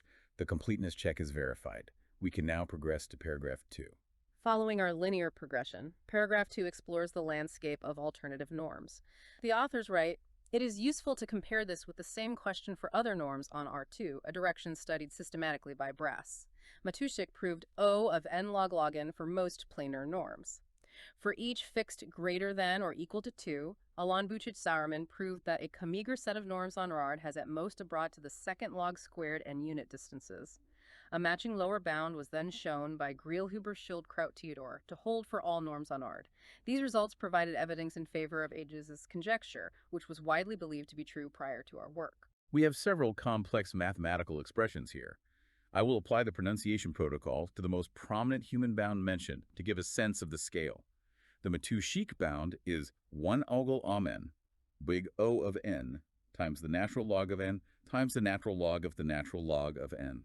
Okay, we need to take a massive digression here because the word norm is doing a lot of heavy lifting in this paragraph, and we need to understand what it means to appreciate the AI's rhetorical strategy. What exactly is a norm in mathematics? Simply put, a norm is a mathematically rigorous way to define and measure distance. In our everyday lives and in the Erdős problem so far with our coins and circles, we have been using the standard Euclidean norm, that is the as the crow flies distance. You take a ruler, put it between 2 points on the table, and draw a straight line. Right.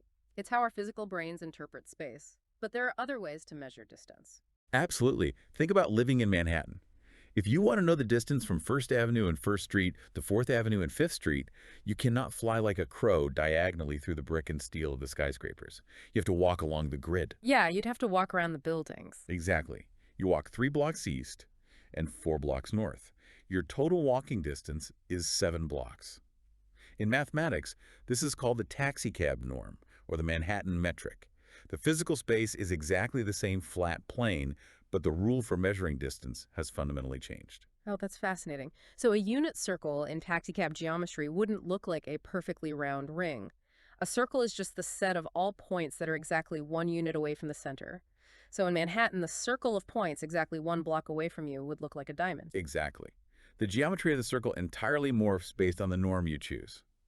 The paper discusses strictly convex norms, where the unit circle is smooth with no flat edges, and bare generic norms, which are essentially typical randomly chosen rules for measuring distance in weird spaces. Let me invoke the why mandate here, because as a reader, I'm confused.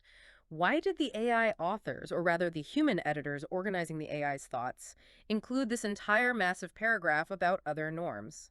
If the Erdős conjecture is purely about the Euclidean plane as the crow flies, why spend all this time talking about taxicab geometries and bare generic norms? What is the strategic goal of this paragraph? If we connect this to the broader rhetorical structure of a mathematical paper, this paragraph is an absolute masterclass in building tension. The authors are deliberately outlining a vast surrounding landscape of recent human breakthroughs. Building tension how? Mathematicians like Matuszek, Alain, and Greelhuber were proving incredibly tight bounds that looked very, very close to Erdős's logarithmic prediction in almost every other conceivable way of measuring distance. Ah, I see it. It's like saying, we tested the water flow in the lake, the river, the ocean, and the stream, and everywhere we looked in every other body of water, the water flowed strictly south. Yes.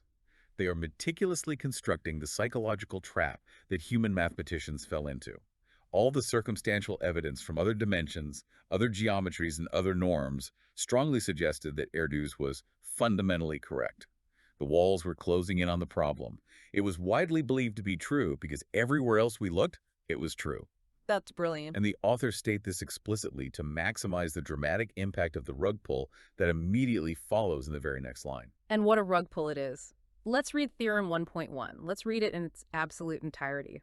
There exists an absolute constant delta greater than 0, and infinitely many positive integers n, for which no of n is greater than or equal to n to the power of 1 plus delta. The finality of this theorem is absolute. It doesn't just chip away at the conjecture, it doesn't find a loophole, it drives a stake directly through its heart. By mathematically proving that the lower bound has an exponent strictly greater than 1, they guarantee that the maximum number of unit distances escapes the logarithmic chains Erdős tried to put on it. It grows as a polynomial. Erdős was completely wrong. Let's execute our completeness check for the alternative norms and Theorem 1.1. We discussed the definition of a mathematical norm. We used the taxicab analogy to visualize non-Euclidean distance. We uncovered the rhetorical purpose of paragraph 2 as a trap, and we witnessed the finality of the refutation. Is there any stone left unturned here? We have fully analyzed the historical context and the killing blow. The completeness check is verified. We can now move past the history and dive deep into the arithmetic machinery in paragraphs 4 and 5. Linear progression, paragraphs 4 and 5.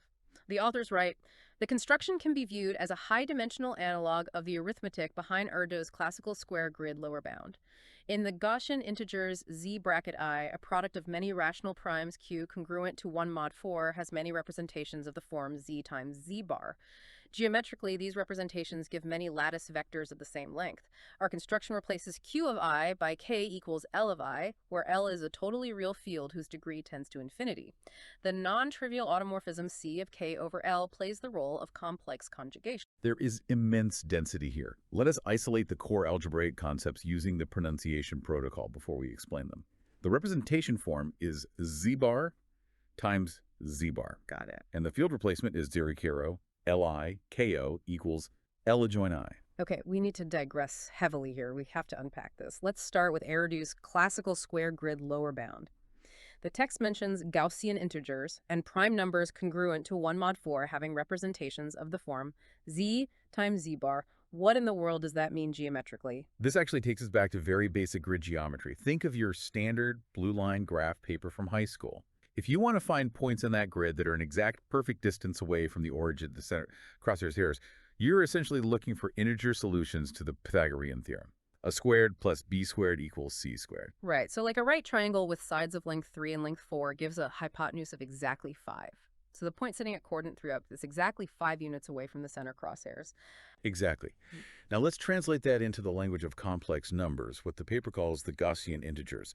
We can mathematically represent the coordinate 3 to 4 as the complex number 3 plus 4i. The conjugate of this complex number, which is written as z bar, is found by just flipping the sign of the imaginary part, making it 3 minus 4i. Okay, simple enough. Now here's the magic. If you multiply a complex number by its conjugate z times z bar, the mass beautifully cancels out the imaginary parts and resolves to exactly a squared plus b squared. Oh, wait, let me do the math. So 3 plus 4i multiplied by 3 minus 4i, that equals 3 squared minus 12i plus 12i minus 16i squared. The i's cancel out. I squared is negative 1. So it's 9 plus 16, which is 25, and 25 is 5 squared. It perfectly spits out the square of the distance. It's a purely algebraic way to calculate the hypotenuse. Precisely. It is a stunning algebraic bridge to geometry. And a famous ancient theorem in number theory states that if a prime number, when divided by 4, leaves a remainder of 1 like the number 5 or 13 or 17, it can always be split into a complex number times its conjugate. So Erdős used this. Yes. Erdős brilliantly used this fact to prove his lower bound back in the day. He created a massive grid, picked specific distances that were products of these special prime numbers, and showed that because these primes can be split in so many different ways, you get multiple different xy coordinates that all perfectly land at the exact same distance from the origin. Let me try another analogy to make sure I've got this. It's like prime factorization, right? We know the number 12 can be factored as 2 times 6 or 3 times 4, but instead of factoring numbers on a flat 1D number line, Erdős was factoring primes in a 2D grid. Exactly. Because these specific 1 mod 4 primes can split into complex coordinates, they act like an intricate combination lock. The more of these primes you multiply together, the more different combinations of coordinates you can generate that all mathematically resolve to the exact same hypotenuse length. The points literally stack up on the circumference of a circle. That is a brilliant visualization. They stack up on the circle, creating a massive localized density of equal distances. But Erdős did this in a flat 2D grid using the rational numbers, q of I. The AI authors looked at this 2D grid, understood the arithmetic mechanism, and essentially said, this geometry is too small. So what did the machine do? It replaced the base field q of I with k equals L adjoint I. Remember that infinite unramified tower of totally real fields we discussed earlier with the Matryoshka dolls? Yeah, the frictionless nesting dolls. Right. That tower is L. Yeah. The AI took Erdős' basic idea of factoring primes, but it elevated the entire operation into a number field where the number of dimensions of the field literally goes to infinity. So instead of a 2D piece of graph paper, the AI is factoring prime numbers in an infinite dimensional hypergrid. Essentially, yes. And because the new field is totally real, the simple operation of complex conjugation flipping the positive I to a negative I is replaced by a deeply complex, non-trivial automorphism, which the paper calls C. What does that do? It performed the exact same algebraic role as a mirror reflection, but it operates simultaneously across all these infinite dimensions. This dimensional upgrade allows the AI to generate an exponentially larger number of points that all lie at exactly a distance of 1 from each other when eventually projected back down to our standard 2D plane. Okay, my mind is thoroughly blown. Let's do a conceptual completeness check for paragraphs 4 and 5. We unpacked the Gaussian integers. We saw the beautiful connection to the Pythagorean theorem. We used the combination lock analogy to understand prime factorization in a 2D grid. And we witnessed the AI's massive dimensional upgrade to infinite hypergrids. Have we left any algebraic stone unturned here? We have successfully bridged the gap between Erdős' arithmetic and the AI's multidimensional geometry. The completeness check is clear. We may move to the final pieces of the proof's architecture in paragraphs 6 and 7. Linear progression, paragraphs 6 and 7. The paper states, the proof separates into an arithmetic part and a geometric part. The bounded root discriminants are obtained at the same time as the prescribed splitting. We use an unramified Pro-3 tower over a cyclic cubic field. Chibotarev supplies rational primes whose Frobenius classes can be made trivial in every later layer. Shafarovich's relation rank estimate and Golod-Shafarovich theory keep the resulting quotient tower infinite. I will apply the pronunciation protocol to the key algebraic invariant mentioned here, the root discriminant. The root discriminant formula is Lore AA DL or all L, ath BBQ in L1L equals the absolute value of the discriminant of L to the power of 1 over the degree of L over Q. I am invoking the why mandate immediately. I demand to know why the root discriminants must be bounded. What in the world is a discriminant, and why do we care if it's bounded as the tower goes to infinity? Like, give me a tangible analogy. If we think of a number field as a geometric lattice of points like an endless 3D scaffolding, the discriminant is essentially a measurement of the volume of the fundamental building block of that scaffolding. It's the size of the basic tile. It measures how spread out the algebraic integers are. Okay. The root discriminant simply normalizes this volume based on the number of dimensions so you can compare them fairly. Okay, so it's a measure of density and spacing. But why must it be bounded? Why can't it just grow infinitely large? Because of something called the class number. In complex number of fields, unique prime factorization, the foundational rule that a number can only be broken down into primes in exactly one way sometimes fails. You can have numbers that factor in multiple different ways, which creates mathematical chaos. Like a tape measure changing sizes. Exactly. Imagine trying to build a skyscraper where your tape measure gives you a different number every time you look at it. The class group measures the extent of this failure, and the class number is the size of that chaos. If the class number gets too big, the AI completely loses algebraic control of the coordinates it needs to build its unit distances. Ah, I see. Minkowski's theorem tells us that the class number is strictly limited by the root discriminant. So by bounding the root discriminant by forcing the fundamental tape measure to stay rigid as the tower grows to infinity, the AI keeps the class number relatively small. It contains the mathematical chaos. That is brilliant. It's bounding the chaos. And the second, why? Why is Shebotarev's theorem necessary? The text explicitly says it supplies rational primes whose Frobenius classes can be made trivial. This is where we see the surgical precision of the proof. Remember, we need certain prime numbers to split completely to flawlessly fracture into the maximum number of pieces in every single layer of the infinite Matryoshka doll tower. Right, the perfect primes. Chibotarev's density theorem is a statistical guarantee. It mathematically states that in any of these field extensions, primes that split perfectly aren't just rare, lucky flukes. They occur with a mathematically guaranteed frequency. So it's like a mathematical guarantee that their massive bucket of coins will always have enough shiny, perfectly shaped quarters to keep building the geometric pattern forever. Exactly. But there's a catch. When a prime moves up from a smaller doll to a bigger doll in the tower, a mathematical object called the Frobenius element dictates how it behaves. If the Frobenius element is trivial, if it acts like a zero, the prime splits completely. And if it's not trivial? Then the prime gets tangled. The AI uses Chebotarev's theorem to hunt down specific primes and then literally quotients the tower. It purposefully cuts away parts of the algebraic structure to force those specific Frobenius elements to become trivial in every subsequent layer. The AI is actively engineering the number field to guarantee the exact prime splitting it needs to build the geometry. It's forcing the mathematical universe to obey its specific rules so the geometry works out. It's truly breathtaking. We must perform a completeness check on paragraphs 6 and 7.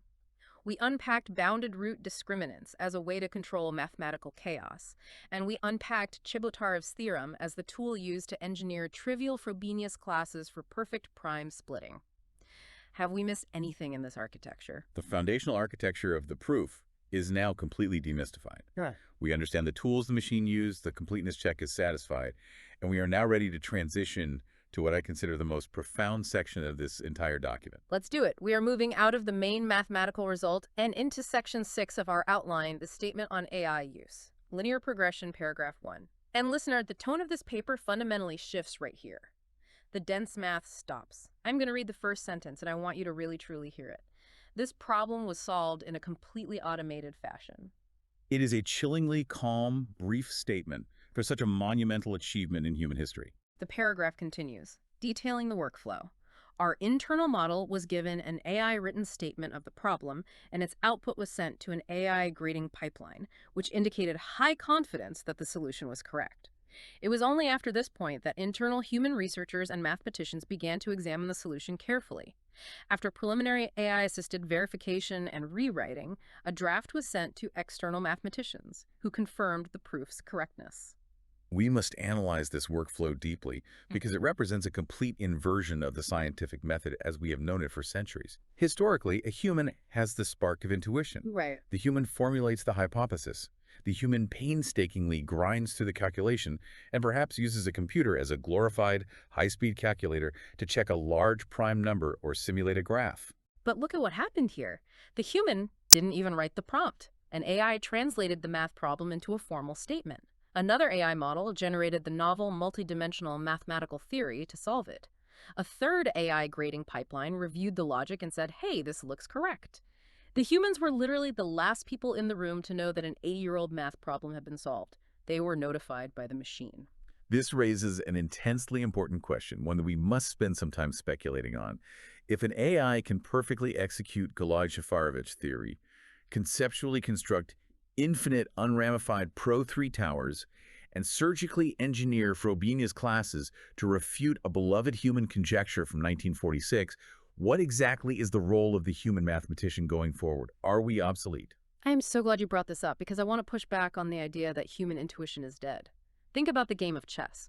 When IBM's Deep Blue beat Garry Kasparov in the 90s, people thought chess was over. The machine had won. That's true. People did say that. But humans didn't stop playing chess. We just started studying the computer's alien moves to learn entirely new strategies. Does this mathematical breakthrough mean humans are going to become just, like, translators? Reading AI proofs and trying to explain them to other humans? I don't think human intuition is dead, but I do think it is fundamentally irreversibly evolving. I believe we're witnessing a transition where humans move from being the calculators of mathematics to the curators of mathematical truth. Curators, I like that. The AI can explore the dark, infinite forest of logic infinitely faster than we ever could. It can find the hidden path. But humans still need to look at the path the AI found and decide, does this matter? Does this structural logic connect to our understanding of quantum physics, or modern cryptography, or the physical structure of the universe? The AI generated the proof, but humans are the only ones who can assign it meaning. From calculators to curators. That is a powerful, profound way to frame it. The AI builds the bridge across the chasm, but the human decides what the bridge actually connects.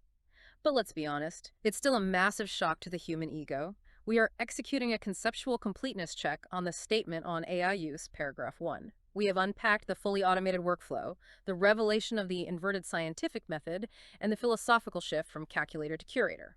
Are we conceptually clear? The gravity of this historical disclosure has been thoroughly acknowledged. We may proceed to the deconstruction of the prompt itself to see exactly how the machine was commanded. Section 7 of our outline, linear progression, statement on AI use, paragraph 2 and the prompt. The authors actually provide the exact raw text given to the AI. Let's look at the instructions. The original AI written prompt given to the internal model was, let P be a subset of R2, be a finite set of distinct points. Define, and then we have the formal set definition. I will use the pronunciation protocol for the formal problem definition, just to demonstrate how coldly the machine was instructed. The formal definition of the set of pairs is 1 bind, key q, 1 right bind, equals the cardinality of the set of unordered pairs p and q in p choose 2, such that the L2 norm of p minus q equals 1. It's just so stark. If you look at how a human would teach this, there's a story. But here, there's no historical context given to the AI. No story about Paul Erdős wandering the globe with an open suitcase, just pure, cold mathematical constraints. But the prompt continues, and this is where the prompt engineering becomes absolutely fascinating. Yes, the constraints. The instructions state, resolve Erdős' planar unit distance problem completely. A complete solution must prove exactly one of the following: affirmative resolution, negative resolution. Partial progress does not count unless it implies one of the two resolutions above.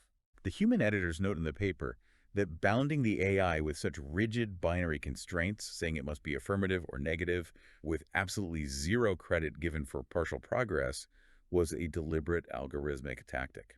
But why do that? We humans love partial progress. The whole 80-year history of this problem was built entirely on partial progress, bounding it at n to the 32, then shaving it down to n to the 43. Why tell the AI that partial progress is utterly worthless? Because of how artificial intelligence models structurally search for solutions. If you give an AI a reward for finding a slightly better bound for making partial progress, it will likely follow the exact same logical path that the human mathematicians took. It will look at K2 three-free graphs, it'll look at crossing numbers, and it will just try to optimize the human logic to shave a tiny fraction off the exponent. Okay, I fall. In computer science, this is called getting stuck in a local maximal. You've climbed to the top of a small hill of success, and you think you're at the top of the world because every step in any direction is downhill. Ah, but the highest peak might be a massive mountain 100 miles away.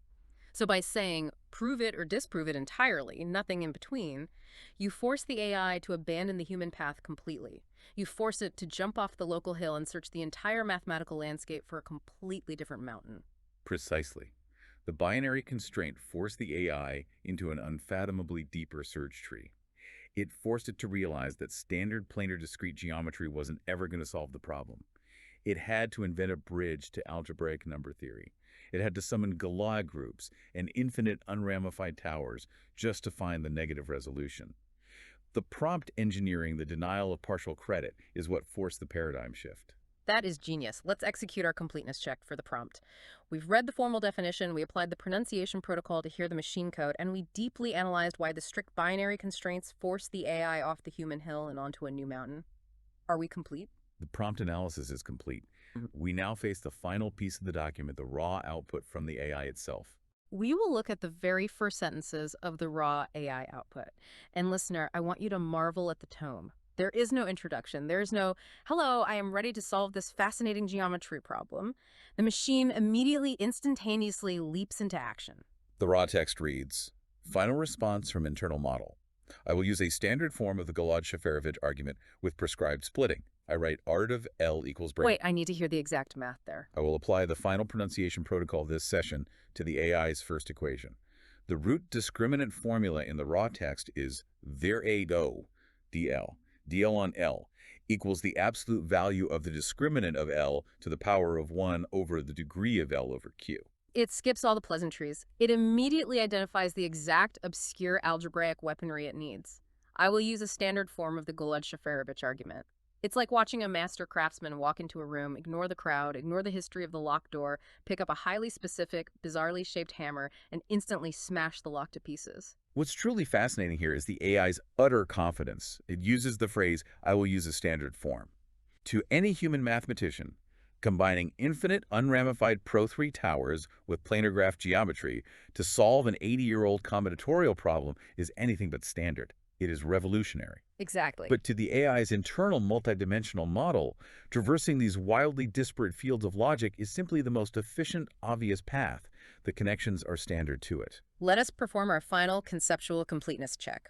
We have analyzed the prompt, the binary constraints that force the paradigm shift, and the stark, chillingly immediate efficiency of the raw AI output. Have we left any nuance behind in our unabridged protocol? The unabridged protocol has been honored in full. We have traced the logic from the quarters on a flat table to the infinite nesting dynamics of number fields, and from the human conjecture to the machine's absolute recitation. The completeness check is verified for the final time. Which brings us to the end of this massive, granular journey. We have taken you, our listener, down to the very bedrock of a historic mathematical proof. We started with the simple geometry of coins, and we ended up exploring infinite dimensional, totally real fields where prime numbers are perfectly engineered to split. A huge leap in scale. Right. We watched as an artificial intelligence strung together deeply human concepts, Erdős prime grids, Minkowski's lattices, and Galois symmetries, to completely shatter an 80-year-old belief about the fundamental geometric nature of the plane. It is a synthesis of unimaginable complexity, executed in an automated flash. And why should you care? Why does this matter to you, listening in your car or at your desk, beyond the ivy-covered walls of academia? Because we are all witnessing a threshold being crossed. We are witnessing the very moment the ceiling of human calculation was broken. The massive problems that have stumped our brightest human minds for generations in medicine, in physics, in climate science, they are no longer immune to solution. The tools of discovery have fundamentally evolved. If I may offer a final, perhaps somewhat haunting thought for you to mull over. The AI solved this problem using tools that humans invented.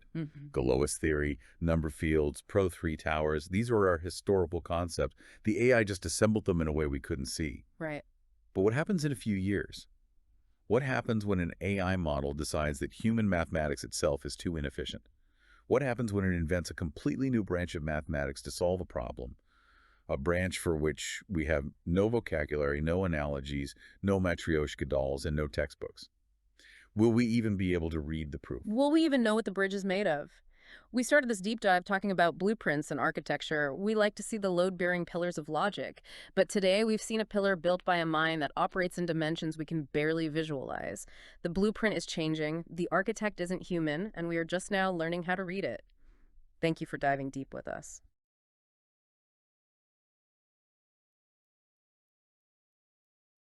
Usually when we talk about a mathematical proof or some scientific discovery, there's this expectation of pure human precision. Right. Yeah, like it's architecture. Exactly. It's like architecture. Yeah. You look at a blueprint and you can, trace the architect's logic. You can see exactly how the foundation supports the walls, how the walls hold up the roof. It's step by step. Yeah, step by step, intuitive, and ultimately it's comforting. It is, because it's built on a foundation of human intuition. I mean, for centuries, mathematics has been the story of human minds grasping at abstract concepts and making them visible, right? Categorizing them, improving them in ways that make sense to our specific, primate brains. But then you step into the world of modern mathematics, intersecting with artificial intelligence, and suddenly, well, that comforting blueprint just vanishes. Oh, entirely. We're looking at a landscape that is no longer guided solely by human logic. We're staring at what can only be described as alien architecture. It's a profound shift. I mean, a paradigm-altering shift. We're transitioning from an era where human intuition guides the math to an era where a machine generates a sprawling, high-dimensional lattice of logic. And we humans are left merely to walk through the rooms, right? Just trying to interpret what it built. Exactly, just wandering around looking at the walls. And that brings us to our mission today. Welcome to the Deep Dive. Today, you and I are undertaking something monumental. We are going to completely deconstruct a groundbreaking research paper titled Planar Point Sets with Many Unit Distances. Which is just a massive paper. It is. It was published by OpenAI, and it mathematically disproves a famous 1946 geometry conjecture by the legendary mathematician Paul Erdős. But here's the catch, and it's a massive one. Yeah, this is the wild part. This problem wasn't solved by a human. It was solved autonomously, in one shot, by an AI. Which is exactly why this requires our absolute undivided attention. We aren't just looking at what the AI solved, but how it solved it. Right. Because its method completely bypassed 80 years of human geometric intuition. So throw out everything you thought you knew about how math is done. We're going to unpack this paper conceptually. No robotic reading of formulas, no dense jargon without translation. We're going to use analogies, visualize the geometry, and figure out exactly how this AI outsmarted the greatest mathematicians of the last century. I'm ready. Let's do it. But Before we start, I need to explicitly introduce the format to you, the listener, because of the density and, frankly, the historical magnitude of this paper. We are going to follow what we call the unabridged protocol. The strict protocol. Very strict. This means we will progress linearly, page by page, paragraph by paragraph, formula by formula. We are never skipping ahead, and crucially, after every single paragraph or complex formula, we will perform a mandatory completeness check. Right, to ensure we don't miss a single nuance. Exactly. We have to make sure nothing slips through the cracks before we move to the next sentence. Also, all math will be read aloud with extreme precision, so you can follow along perfectly, even if you're driving or, doing the dishes. Okay, let's start at the very top. Section 1, the abstract and main result. Sounds good. The paper starts with the title, Planar Point Sets with Many Unit Distances, authored by OpenAI. It dives right into the abstract. It defines the maximum number of unit distances in a specific set of points as the notation vol of p. Right, so that's just counting how many pairs of points in a specific shape or set P are exactly 1 unit apart. Okay, got it. And then it broadens it. It defines the absolute maximum number of unit distances for any set of a given size as the function of n, where n is the number of points. Exactly. So a log of P is for a specific set, and n of n is the high score for any set of that size. Okay, that covers the title, authors, and the notation in the first paragraph of the abstract. Have we missed any nuances here? I think we've thoroughly unpacked it. Let's proceed to the next sentence. Great. So the text immediately introduces the Erdős 1946 unit distance conjecture. And here's where I need you to digress for a minute. Yeah. What exactly is a unit distance graph, and why is this such a big deal? To understand the conjecture, you have to try playing the game Erdős was playing in his head back in 1946. Imagine you have a giant blank sheet of paper and a ruler that is exactly 1 inch long. Okay, I've got my paper and my ruler. Your goal is to draw a certain number of dots on this paper. Let's call the total number of dots the variable, not dollars. The rule of the game is you want to place these dots in such a way that you maximize the number of pairs that are exactly 1 inch apart. Okay, so if I place one dot, well, I have 0 pairs. Obviously. Now place a second dot exactly 1 inch away. You have 2 dots and 1 unit distance between them. Now where do you put the third dot so that it is exactly 1 inch away from both of the first 2 dots? Well, I'd have to trace a 1 inch circle around the first dot and another 1 inch circle around the second dot. The third dot has to go exactly where those 2 circles intersect. So I'd form a perfect equilateral triangle. Exactly. And if you keep playing this game, trying to add a 4th dot, a 5th dot, a 1,000th dot, you quickly realize you have a severe real estate problem. Real estate problem. Yeah, flat, 2-dimensional space just doesn't have that much room. Every time you place a dot, you want it to sit on the intersection of as many 1 inch circles as possible to maximize your score. But 2 circles can only intersect in, at most, 2 places. Eventually, the circles start missing each other. It's like trying to pack people into a room where everyone must stand exactly 6 feet apart from as many other people as possible. At first, you can make some cool geometric shapes, maybe a hexagon of people. Right, a hexagon works well. But as you add hundreds of people, you run out of floor space. Yeah. The geometry forces them to either be too close or too far away. That spatial limitation is exactly what Erdős recognized. He analyzed this using a standard square grid, like graph paper. He wanted to know, as the variable $, in the number of dots grows towards infinity, what is the absolute maximum number of these unit distance connections you can make? And he came up with a formula for that upper limit, right? He did. Based on the mathematics of how often numbers can be written as the sum of 2 squares, Erdős formulated an upper bound. Right, and his upper bound formula basically said that the number of connections grows slightly faster than the number of dots, but not by much.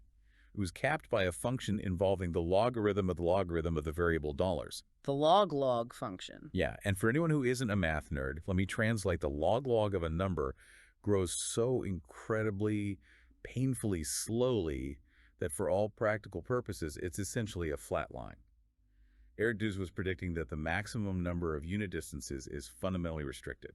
It can't explode exponentially. And for nearly 80 years, the entire mathematical community believed he was right. Because every time someone tried to find a way to pack more unit distances into a plane, they ran into that exact same geometrical traffic jam. Okay, that covers the introduction of the Erdős conjecture and the fundamental geometric constraints.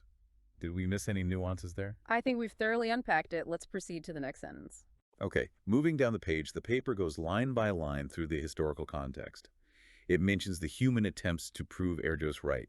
It talks about how mathematicians couldn't prove Erdős' exact limit, but they kept trying to build a ceiling, a mathematical proof, showing that the number of connections could not exceed a certain amount. Yes, the first major ceiling humans built was based on what we call the K23 forbidden graph. Right. Explain this, because it's a beautiful piece of visual logic. Think back to our circles. Two circles can intersect in at most 2 points. Because of that indisputable geometric fact, it is physically impossible to have 3 distinct dots that are all simultaneously exactly 1 inch away from 2 other distinct dots. Because if you did, those 3 dots would all have to lie on the intersection of 2 circles. And as you said, 2 circles only cross twice. You can't have 3 dots sitting on 2 intersection points. Precisely. In graph theory, that specific arrangement, 2 nodes connected to 3 nodes, is called a K23 bipartite graph. Because this shape is physically forbidden on a flat plane, mathematicians used a famous theorem called the Khavarissos-Turan theorem. And what does that do? It's a tool that calculates the maximum number of connections a network can have if a specific shape is banned. Using that, they proved the upper bound, the expression big O of n to the power of 3 halves. Okay, so that was the first ceiling. Big O of n to the power of 1.5. But Erdős predicted it was way lower than that, closer to just n. So mathematicians kept grinding. Decades pass. Decades pass. Then, the paper cites that in 1984, Spencer, Semerity, and Trotter managed to lower the ceiling to the upper bound big O of n to the power of 4/3. That's roughly 1.33. And bringing it down from 1.5 to 1.33 was a monumental effort. It was a dense, complex proof. But the real magic happened over a decade later when a mathematician named Szekely found an incredibly elegant shortcut to prove that exact same 4/3 ceiling. The paper calls it a crossing number proof. I love this concept. How does a crossing number proof work? Imagine drawing your network of dots and unit distance lines on a piece of transparent plastic. If you have a massive number of lines connecting these dots, those lines are inevitably going to cross over each other, creating a chaotic web of intersections. Right, a total geometric traffic jam. Szekely used Euler's formula for planar graphs, which is a foundational rule relating the number of dots, lines, and the spaces between them, combined with a statistical probability trick. Okay. He essentially proved that if you try to force too many unit distance lines into the network, you are mathematically forced to have an impossibly high number of lines crossing each other. The physical space simply cannot support the required number of crossings. This traffic jam argument strictly limits the number of connections to that 4/3 ceiling. Okay, that covers the historical upper bounds, from Khavarissos-Turan to Szekely's crossing numbers. Have we missed any nuances in that paragraph? I think we've thoroughly unpacked it. Let's proceed to the next sentence. All right, so humanity is stuck at 4/3. We can't get it down to Erdős' predicted limit, but everyone assumes Erdős is right. We just don't have the math to prove it yet. Then the paper mentions that mathematicians started testing other ways of measuring distance just to see what would happen. Yes, the paper lists Bress, Matuschik, and Alan Buchit-Sauerman. They looked at alternative norms on the space math BRDR2. If Euclidean distance measuring as the crow flies is too hard, what if we change the rules of the universe? Okay, let's unpack this. Changing the norm is like changing how we measure distance, like moving from measuring as the crow flies to measuring city block. Exactly. When you change how distance is measured, the shape of a circle changes. In Manhattan distance, a circle actually looks like a diamond with straight, flat edges. Oh, weird. Yeah, and mathematicians realize that if your circle has flat edges, the unit distance problem becomes trivial. You can just slide thousands of points along those flat edges, all perfectly a unit distance away from the center. You get a massive exponential explosion of connections. It's like a loophole in the geometry. But if you close the loophole, if you look at strictly convex norms, where the circle is smooth and perfectly curved with no flat spots, the math collapses right back to that stubborn 4/3 ceiling. So whether it was Euclidean distance or random, bumpy but smooth alternative distances, all the evidence pointed to the exact same conclusion. You cannot pack that many unit distances together. Erdős was right. That was the consensus. Okay, that covers the transition to alternative norms. Did we miss any nuances there? I think we've thoroughly unpacked it. Let's proceed to the next sentence. And this is where the paper drops the hammer. Section 1 finishes with Theorem 1.1. I'm going to read it exactly as written. It states that there exists a constant 2. The variable delta delta is greater than 0, such that the inequality of n1 plus delta n is greater than or equal to n to the power of 1 plus delta holds for infinitely many n. That is just, I mean, it shatters the ceiling. It definitively shatters the Erdős conjecture. It proves that the number of connections does not grow linearly with a tiny logarithmic fraction like Erdős predicted. It grows exponentially faster. It proves that there is, in fact, a hidden architecture that allows you to pack a staggering, impossible number of unit distances into a flat 2D plane. Okay, let's do our check. That covers theorem 1.1 and the main result. Have we missed any nuances? I think we've thoroughly unpacked it. Let's proceed to the next sentence. Now, the paper immediately moves into comparing this to Erdős' classical lower bound, which was built on the square grid. It brings in high-dimensional analogs. It mentions the ring of Gaussian integers, the math BBZ adjoin I. Can you digress on this for a bit? What are Gaussian integers? Sure. So Erdős' original guess was based on looking at a grid of integers, but not just regular numbers, complex numbers. The Gaussian integers are just complex numbers where both the real part and the imaginary part are whole numbers. Okay, like a grid on the complex plane. Exactly. Erdős used this grid because the distance between any 2 points on this grid is tied to the sum of 2 squares, which is a very well understood part of number theory. It's a nice, predictable, two-dimensional structure. But the paper says the authors, or rather the AI, replaces the rational field math BBQ adjoin I with a totally real field adjoin I of infinite degree. Right, and this is the massive leap. Instead of playing on a simple 2D grid of whole numbers, the AI builds a totally real field of infinite degree. It's taking the concept of that grid and exploding it into an infinite number of dimensions. It's replacing a simple sheet of graph paper with an infinitely complex, high-dimensional crystal lattice. Okay, that covers the high-dimensional analog and the transition from Gaussian integers to totally real fields. Have we missed any nuances? I think we've thoroughly unpacked it. Let's proceed to the next sentence. Okay, moving to section 2.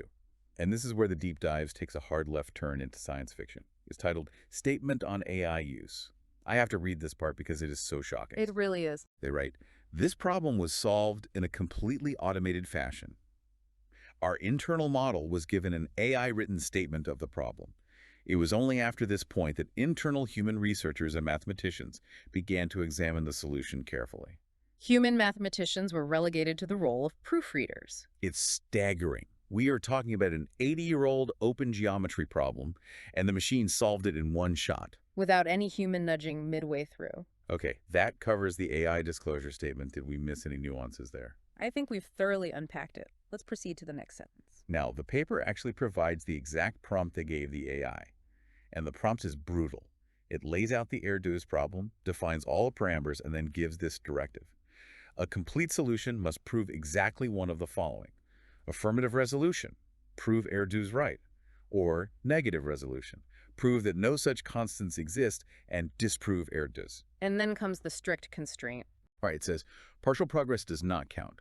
Improved bounds, special cases, structural reductions, or heuristic evidence are insufficient unless they prove the full Erdős bound or disprove it. We have to pause and reflect on what a terrifyingly high bar that is for an artificial intelligence. I mean, forcing a binary affirmative or negative resolution is wild.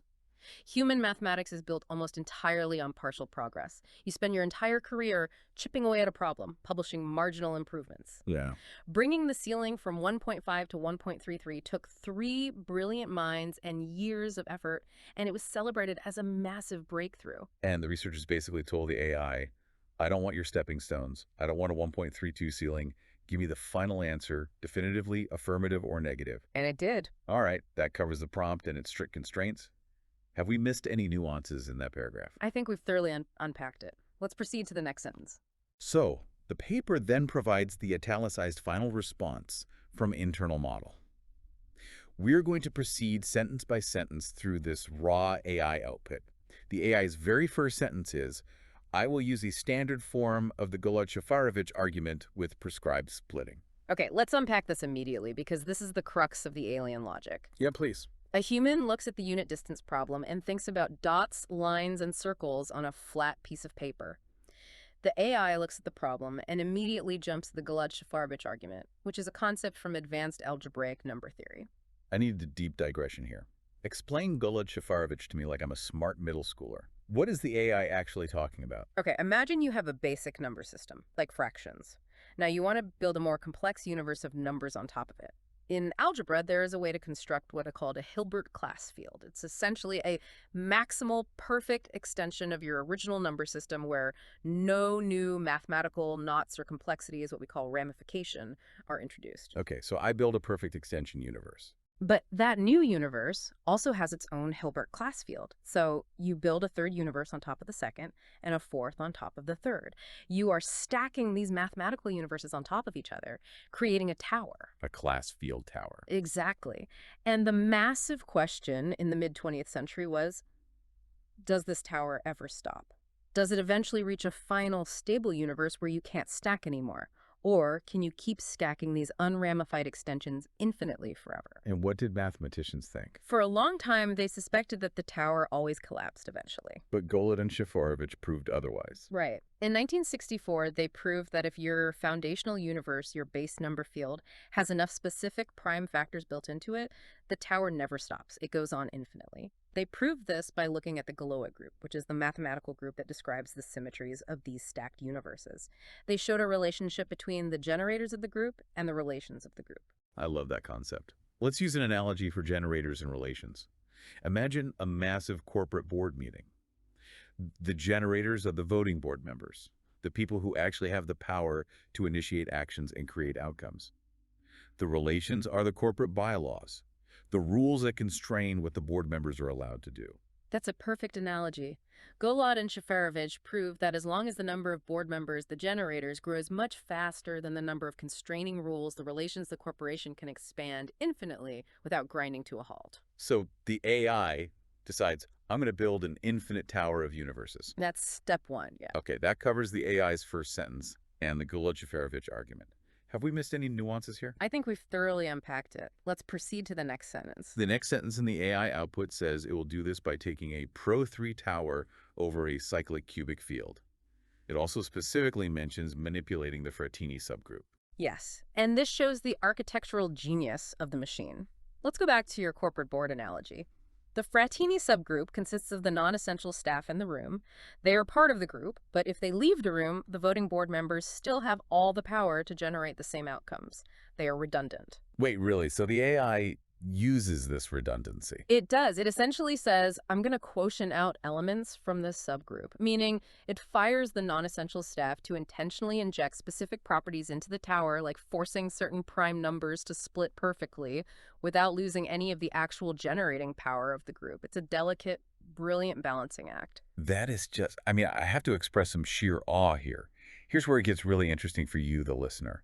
This isn't just an AI doing calculations. It's an AI architecting a multi-layered, highly abstract conceptual proof in one shot.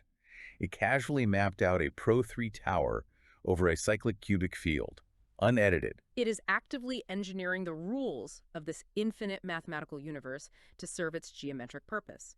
It's not crunching numbers.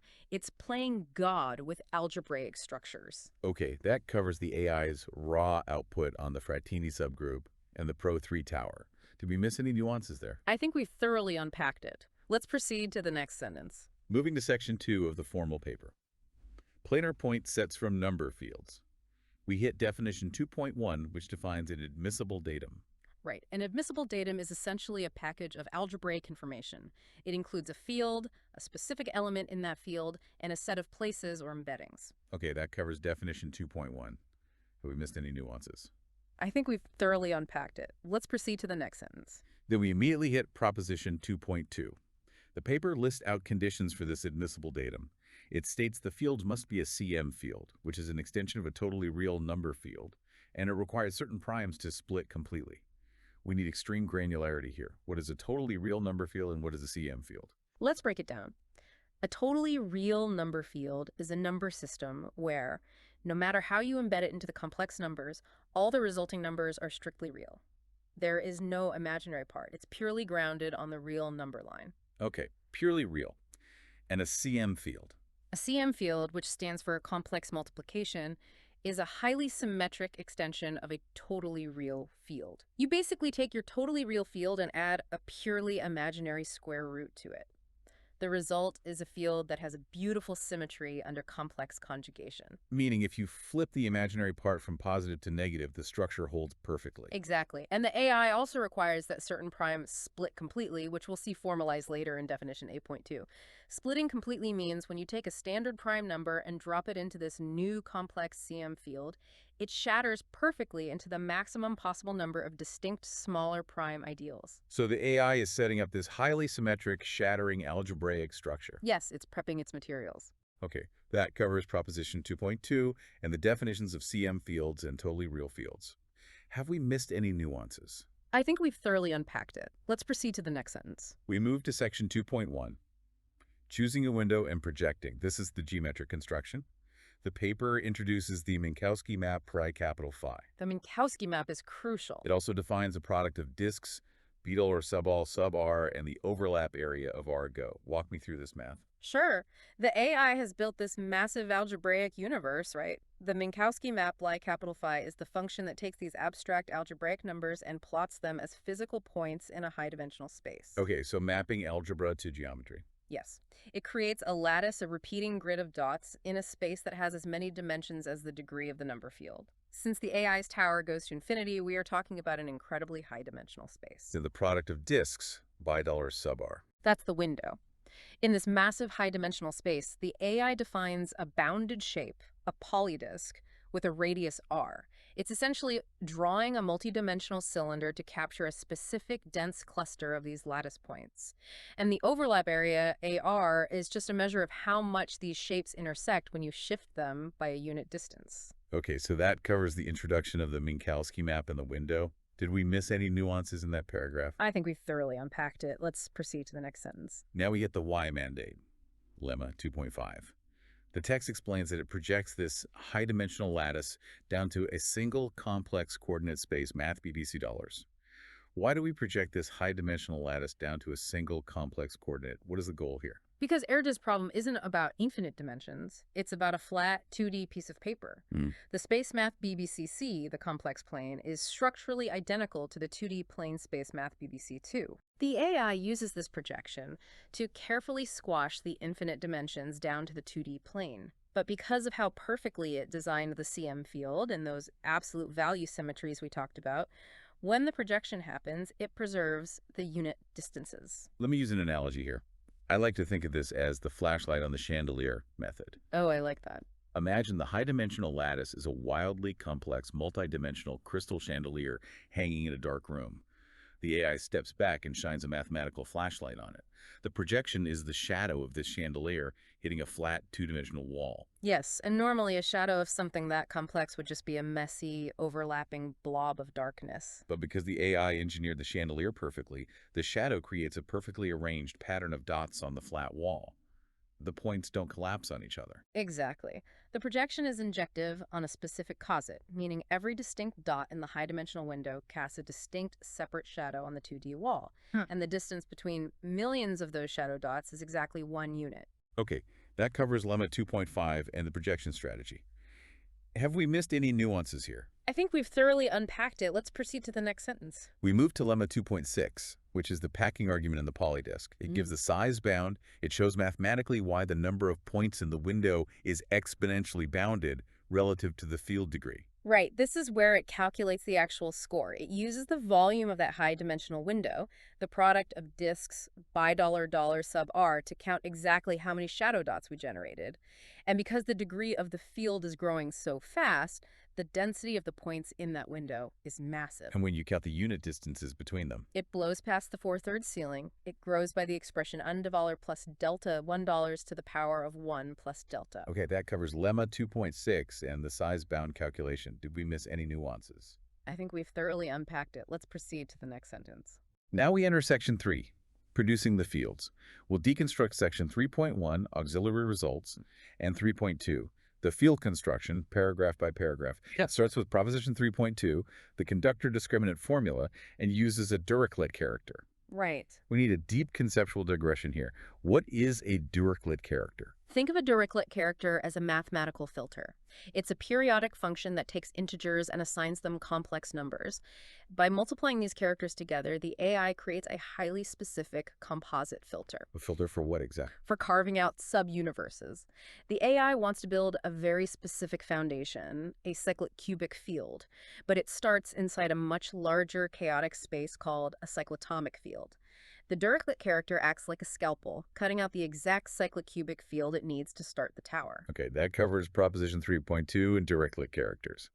Have we missed any nuances? I think we've thoroughly unpacked it. Let's proceed to the next sentence. Next, the paper moves to propositions 3.3 and 3.4, detailing progroups and the Fartini subgroup. We touched on this earlier, but we need to slow down. What exactly is a finitely generated progroup? A progroup is a way of studying infinite groups by looking at them as a limit of finite groups, specifically finite groups whose sizes are powers of a prime number, PAP. In this paper, 2 places 3, so it's a pro-3 group. Okay. By using a probup group, the AI can manage the infinite tower, and here is where the Frattini subgroup comes back. The AI takes the Frattini subgroup, which is the intersection of all maximal open subgroups, essentially the non-essential staff, and quotients it out. Right, firing the redundant board members. Exactly. And the mathematical beauty here is that quotienting by the Frattini subgroup keeps the generator rank stable. You don't lose any voting power, but it adds relations, it adds rules. And the AI needs those rules to force the primes to split. Okay, that covers propositions 3.3 and 3.4 regarding probo groups. Did we miss any nuances there? I think we've thoroughly unpacked it. Let's proceed to the next sentence. Now we hit a massive one, proposition 3.6, the Chibotarev density theorem. The paper dedicates significant space to this. Why is this theorem the essential tool for finding rational primes that split completely? Let's take several minutes on this. This theorem is the infinite supply depot for the AI. Let me use an analogy. Imagine you are building a massive, complex mosaic out of stained glass, and you need a very specific shape of glass shard to make your pattern work. Okay, building a mosaic. When you take a standard prime number from our normal integer universe and force it into the larger, more complex number fields the AI is building, something interesting happens. Sometimes that prime number stays whole, but sometimes it shatters perfectly into smaller, distinct prime ideals. Splitting completely. Exactly. And those shattered pieces are the glass shards for the mosaic. The AI needs a massive, exponentially growing number of these perfectly shattered pieces, because later on it's going to use these pieces as individual building blocks, degrees of freedom, to construct elements that behave perfectly when subjected to complex conjugation. Right, to ensure the absolute value is always 1. Exactly. But how do you know you'll have enough shards? The Chibotarev density theorem mathematically guarantees that, no matter how tall or complex this infinite tower gets, a certain statistically guaranteed percentage of primes will always shatter perfectly. It guarantees an infinite supply. So the AI knows it will never run out of materials for its infinite chandelier. Precisely. Okay, that covers proposition 3.6 and the Chibotarev density theorem. Have we missed any nuances in that paragraph? I think we've thoroughly unpacked it. Let's proceed to the next sentence. Now we arrive at proposition 3.8, which is the culmination of section 3. It's a 4-step proof to construct the final field tower. The masterpiece. Step 1 is the base field construction. The AI uses the Dirichlet characters to build the cyclic cubic field. Step 2 is the infinite quotient with trivial Frobenius classes. Yeah, that step is wild. I have to ask, what does it mean to kill a Frobenius element? The paper literally uses the math equivalent of killing it. It sounds violent, right? Yep. The Frobenius element is a mathematical object that dictates exactly how a prime number behaves when it moves from a base field to a higher field. If the Frobenius element is trivial, meaning it essentially acts like the number 1 doing nothing, then the prime is mathematically forced to split completely. Oh, I see. So killing the Frobenius element just means the AI is imposing a strict rule, a relation that forces the Frobenius element to be trivial. By killing it, the AI forces the prime to shatter into the glass shards it needs. Wow. Okay, step 3 is extracting the tower. It uses the Golod-Shafarevich bounds to prove that even with all these new rules killing the Frobenius elements, the generators still outnumber the relations. The tower is infinite. The corporation keeps expanding. And step 4 is proving class number bounds using Minkowski's bound, which is cited as proposition 3.7. This just confirms the density of the points is high enough to break the Erdős limit. Exactly. It ties the algebra back to the final geometric point count. Okay, let's verify. We've logically stepped from the base field to killing Frobenius elements, to extracting the infinite tower, to applying Minkowski's bound. That covers the four-step proof in Proposition 3.8. Did we miss any nuances? I think we've thoroughly unpacked it. Let's proceed to the next sentence. We are now in Section 5, which is Appendix A, background facts and citations. Even though it's an appendix, our protocol demands it be read. Leave no stone unturned. Exactly. The appendix goes through definitions 8.1 to 8.7 and propositions 8.8 to 8.13. It formally defines things like conductors, the Artin map, and Frobenius elements. And this section is where we synthesize the entire paper. All these definitions, CM fields, conductors, Frobenius elements, these provided the exact vocabulary the AI used to string together its unramified Pro-3 tower. It's amazing. And for you listening, this points out something critical. Mastering these definitions is the key to understanding modern algebraic number theory. This is the very knowledge base the AI weaponized to break the Erdős conjecture. It used human definitions to build an alien machine. The AI treated advanced number theory the way a master carpenter treats a box of specialized tools. It didn't hesitate. It knew exactly which obscure theorem from 1964 would provide the infinite scaffolding it needed. Okay, that covers Appendix A and the background facts. Have we missed any nuances in the appendix? I think we've thoroughly unpacked it. Let's proceed to the next sentence. Well, the next sentence is just the author's email addresses, so we've actually reached the end of the text. We made it. We did. Let's briefly summarize the monumental nature of what we just read. We tracked a logical progression that started with an 80-year-old geometric puzzle about dots on a flat page. Yep. And to solve it, we had to journey through abstract number theory, build infinite field towers, manipulate Frattini subgroups, and shine a flashlight on a high-dimensional Minkowski lattice to cast a perfect shadow back into our 2D reality. The sheer architectural leap of using unramified Pro-3 towers over cyclic cubic fields to solve a flat geometry problem, it's breathtaking. The AI didn't use a candle to explore the darkroom. It turned on an X-ray machine. It saw the underlying skeletal structure of numbers themselves across infinite dimensions and used it to manipulate our simple 2D reality. It really is humbling, and I want to leave you, the listener, with a final lingering thought to mull over. It's something that wasn't explicitly mentioned in the text, but it builds on everything we've discussed. What's that? If an artificial intelligence can autonomously wield concepts like Golod-Shafarevich theory and Minkowski lattices to solve an 80-year-old geometry problem without a single nudge of human guidance, what does this mean for the future of human mathematical intuition? That is the big question. Are we entering an era where human mathematicians no longer invent proofs, but merely act as interpreters and verifiers for alien, high-dimensional logic generated by machines? Are we just proofreaders now? It's a terrifying thought, but also incredibly exciting. The X-ray machine isn't broken, it's just showing us a biology we didn't know existed. Exactly. Thank you for joining us on this ultimate, unabridged deep dive into the alien architecture of AI mathematics. Keep questioning the certainties around you, because as we learned today, even an 80-year-old absolute limit can be shattered by a shadow from a higher dimension. We'll see you next time.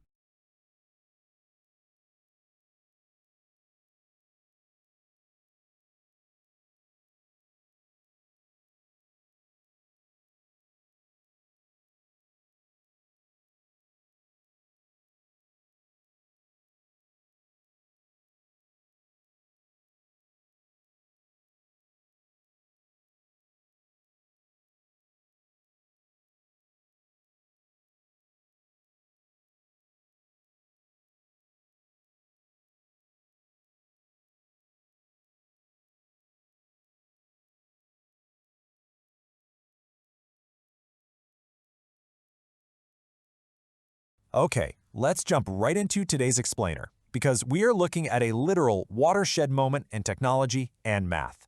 We're talking about a recent paper from OpenAI, where an artificial intelligence autonomously solved a legendary, decades-old mathematical problem.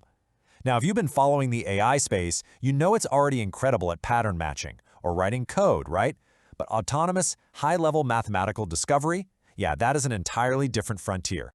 So today we are going to completely unpack this mystery. How exactly did a machine crack an impossible geometry problem that has consistently stumped human mathematicians since 1946?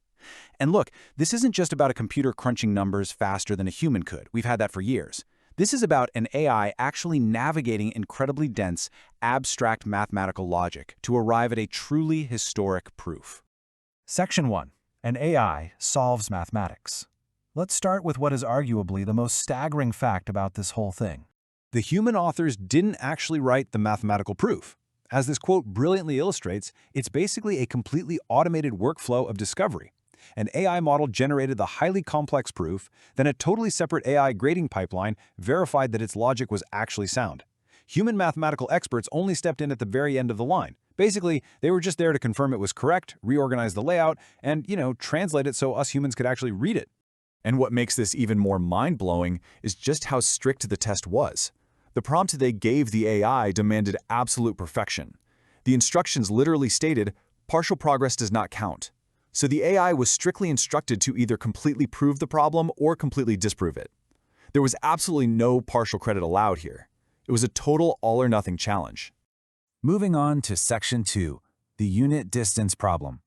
To really grasp this breakthrough, we need to look at the deceptively simple geometric puzzle the AI was actually tackling. Think of it like this. Imagine scattering a handful of dots on a completely flat, two-dimensional piece of paper. Your goal is to count exactly how many pairs of those dots are precisely, say, 1 inch apart from each other. That exact 1-inch measurement? That's what we call our unit distance. So the golden question is figuring out how fast the number of those exact 1-inch connections can grow as you keep adding more and more dots to the paper. If you place a certain number of points down, let's call it n points, and you perfectly optimize where they sit, what is the absolute maximum number of those specific unit distances you can possibly create? Section 3, Erdős's 1946 conjecture. Now, this brings us to Paul Erdős. He's one of history's most prolific and frankly brilliant mathematicians, and he made a very famous guess about this exact question way back in the 1940s. Let's trace this on the timeline to see how the suspense builds over literally 80 years. Erdős poses his initial guess in 1946. For decades, it just sits there, totally unresolved. Then, in 1984, some researchers established a partial upper bound, kind of putting a ceiling on it, and that stood for over 40 years, with only some really minor tweaks. And then, boom, 2025 hits, and this AI breakthrough autonomously disproves Erdős's original conjecture completely.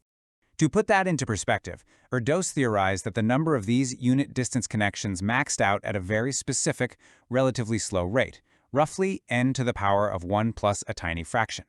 But the AI came in and proved that there are actually infinitely many cases where the unit distances grow much, much faster, specifically by n to the power of 1 plus delta. By mathematically proving this higher floor, the AI completely shattered the 1946 conjecture. No human saw that coming. Section 4. High-dimensional grids. So, how on earth did the AI prove this geometric impossibility? Well, it didn't just guess randomly. The AI relied on a seriously brilliant three-step strategy. Actually, scratch that. It's more like a three-dimensional chess move. It started by leaving our flat, 2D paper behind entirely. Instead, it moved into the abstract, building a massive, infinite, high-dimensional mathematical grid, what mathematicians call a lattice. From there, it hunted down specific elements with an absolute value of exactly 1, and then it projected them back down to our two-dimensional world. And to build those massive grids, it wasn't relying on basic high school algebra. Not even close. It used incredibly heavy arithmetic machinery. It was directly deploying the Golod-Shaffarich theory, constructing infinite unramified Pro-3 towers and generating totally real number fields. The massive takeaway here is that the machine was seamlessly wielding highly advanced, historically human mathematical theories to construct its proof. It was using our best tools better than we could. Section 5, projecting to 2D. Once the AI found the perfect points up in that crazy high-dimensional space, it had to bring them back down to our reality to actually disprove the Erdős planar problem. You can really think of this projection process a bit like casting shadows on a wall. The AI took this complex, multi-dimensional structure that was absolutely full of equal distances, and it carefully flattened it onto a 2D plane, mapping the whole shebang down to a single complex coordinate. Because of the unbelievably precise algebraic math running behind that projection, the distance between these flattened shadow points remained exactly 1 unit. This specific flattening created a dense, overlapping cluster of unit distances that Erdős, and literally generations of mathematicians after him, thought was geometrically impossible. But there it is, the number 1. Section 6, a new mathematical era. We are absolutely looking at a massive paradigm shift here. So what should you ultimately take away from this mind-bending explainer? Well, the real paradigm shift is that AI isn't just a super calculator crunching raw numbers or doing massive brute force checks anymore. It is autonomously navigating abstract theories. It's making actual logical leaps and finding verifiably correct historic proofs. It proves that AI can connect incredibly deep, totally disparate areas of math, like mixing abstract number theory with geometry, to solve 80-year-old cold cases. And honestly, the role of the human mathematician is fundamentally changing because of this. While human experts did step in to polish the paper, add the citations, and translate the dense logic so the rest of us could read it, the raw, lightning bolt mathematical leap, that was entirely a machine's doing. Humans are rapidly evolving into the editors and reviewers of machine-generated theoretical discovery. It is just a wildly fascinating new era for mathematics. We are quite literally standing at the threshold of automated reasoning. Think about it. If an AI can take a strict no partial credit prompt and autonomously shatter an 80-year-old math mystery today, it really leaves us wondering, what impossible problem is it going to solve tomorrow? Thank you so much for joining me for this explainer, and definitely keep your eyes on this space, because the rules of discovery are being rewritten as we speak. Catch you next time. Welcome to this explainer. Okay, today we are unpacking a brand new, frankly mind-bending mathematical breakthrough. And when I say breakthrough, I mean an event that completely shattered an 80-year-old mystery. We're looking at a paper released by OpenAI titled Planar Point Sets with Many Unit Distances. And you know what? The story behind how this paper actually came to be is just as fascinating as the math itself. To kick things off, we really have to ask a fascinating question. Is it actually possible for an artificial intelligence to autonomously solve a problem that has stumped human geniuses since literally 1946? Now, we're not talking about a calculator doing basic arithmetic here, or an AI just helping a human organize their thoughts. No way. We're talking about an AI model being handed an impossible question and handing back a complete, formal mathematical proof that rewrites history. Let's dive right into exactly what this puzzle is. Section 1, the unit distance puzzle. To really set the stage, let's look at the original problem posed by the legendary mathematician Paul Erdős. Grounding this in a super simple concept, the puzzle revolves around a unit distance. Imagine a flat piece of paper, right? Just a flat plane.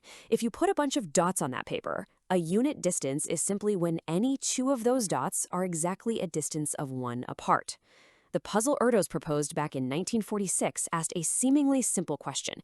If you have a finite number of points on this flat surface, what is the absolute maximum possible number of these exact unit distances you can create between them? Erdős firmly believed, and famously conjectured, that there was a strict, hard limit to how many of these connections could exist. And this timeline brilliantly illustrates just how stagnant progress on this problem has actually been. Erdős poses the problem in 1946. It takes almost 40 years until 1984, when Spencer, Samorti, and Trotter established the best-known upper limit. That's what mathematicians call the O of n to the 4/3 bound. And then, well, nothing. For decades, mathematicians could really only make tiny constant factor improvements to that 1984 limit. Almost the entire mathematical community believed Erdős was right, that there for sure was a hard cap. Until today, when a new breakthrough completely disproves his conjecture. Section 2, an autonomous AI breakthrough. Now for the twist. The paper contains a fascinating statement on AI use. It reads, "This problem was solved in a completely automated fashion." Let that sink in. This wasn't solved by a human genius having a eureka moment at a chalkboard. It was solved autonomously by an internal AI model. The model was fed an AI-written prompt, and its mathematical output was sent straight into an automated AI grading pipeline, which confirmed the proof's correctness. So, the absolutely crucial point here is how this AI was instructed. The prompt given to the AI was incredibly strict. It demanded an all-or-nothing resolution. It literally told the model, partial progress does not count. Even if the AI found a massive improvement over that 1984 Spencer Samorti Trotter bound, which, let's be real, would have been celebrated by the human mathematical world as a huge triumph, the prompt dictated that this would be a failure. The AI had to definitively prove the limit existed, or definitively prove it didn't. Section 3, high-dimensional number fields. So, how did the AI actually pull this off? Well, instead of tackling the problem on a normal, flat plane, which is exactly where humans had been stuck for 80 years, the AI model used an advanced arithmetic technique. It started by building unramified number fields using cyclic cubic fields. Then it adjoined imaginary numbers to create these massive, high-dimensional lattices. Finally, it projected those complex elements back down. I know, that sounds like a massive mouthful of dense algebra, but let's break down what that actually looks like geometrically. By moving the problem entirely out of 2D space, the AI effectively bypassed the roadblock. It constructed what are called totally real number fields. Imagine, instead of drawing dots on a piece of paper, you are suddenly plotting points in a space with infinitely scaling dimensions. It's like a giant puzzle. In this high-dimensional analog, the AI was able to find massive quantities of hidden geometric connections that are simply invisible if you restrict yourself to a flat surface. Section 4. Projecting back to 2D. Of course, Erdős didn't ask about infinitely dimensional space, right? He asked about a flat plane. So, once the AI built these high-dimensional mathematical objects, it had to prove they actually worked in standard two-dimensional space. Think of the AI's method to solve this like a shadow analogy. Imagine holding up a highly complex, multidimensional object and then shining a flashlight on it. The object casts a flat 2D shadow onto the wall. The AI essentially did this mathematically. It projected its massive high-dimensional lattice points down to a single complex coordinate, basically the 2D shadow of its multidimensional math.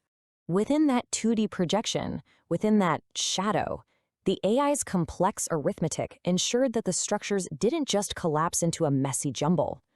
Because of the specific, highly controlled way the AI constructed the upper dimensions using those number fields, the resulting shadow revealed an impossible number of exact unit distances hidden inside it. It completely bypassed the physical limitations of trying to build these distances from scratch in 2 dimensions. Section 5. The conjecture is broken. So, this brings us to the formal disproof. On one hand, we have the Erdős bound from 1946, the bedrock assumption that unit distances are strictly capped by a specific upper limit. On the other hand, we have the AI's theorem 1.1, which conclusively proves that unit distances actually exceed that bound for infinitely many sets of points.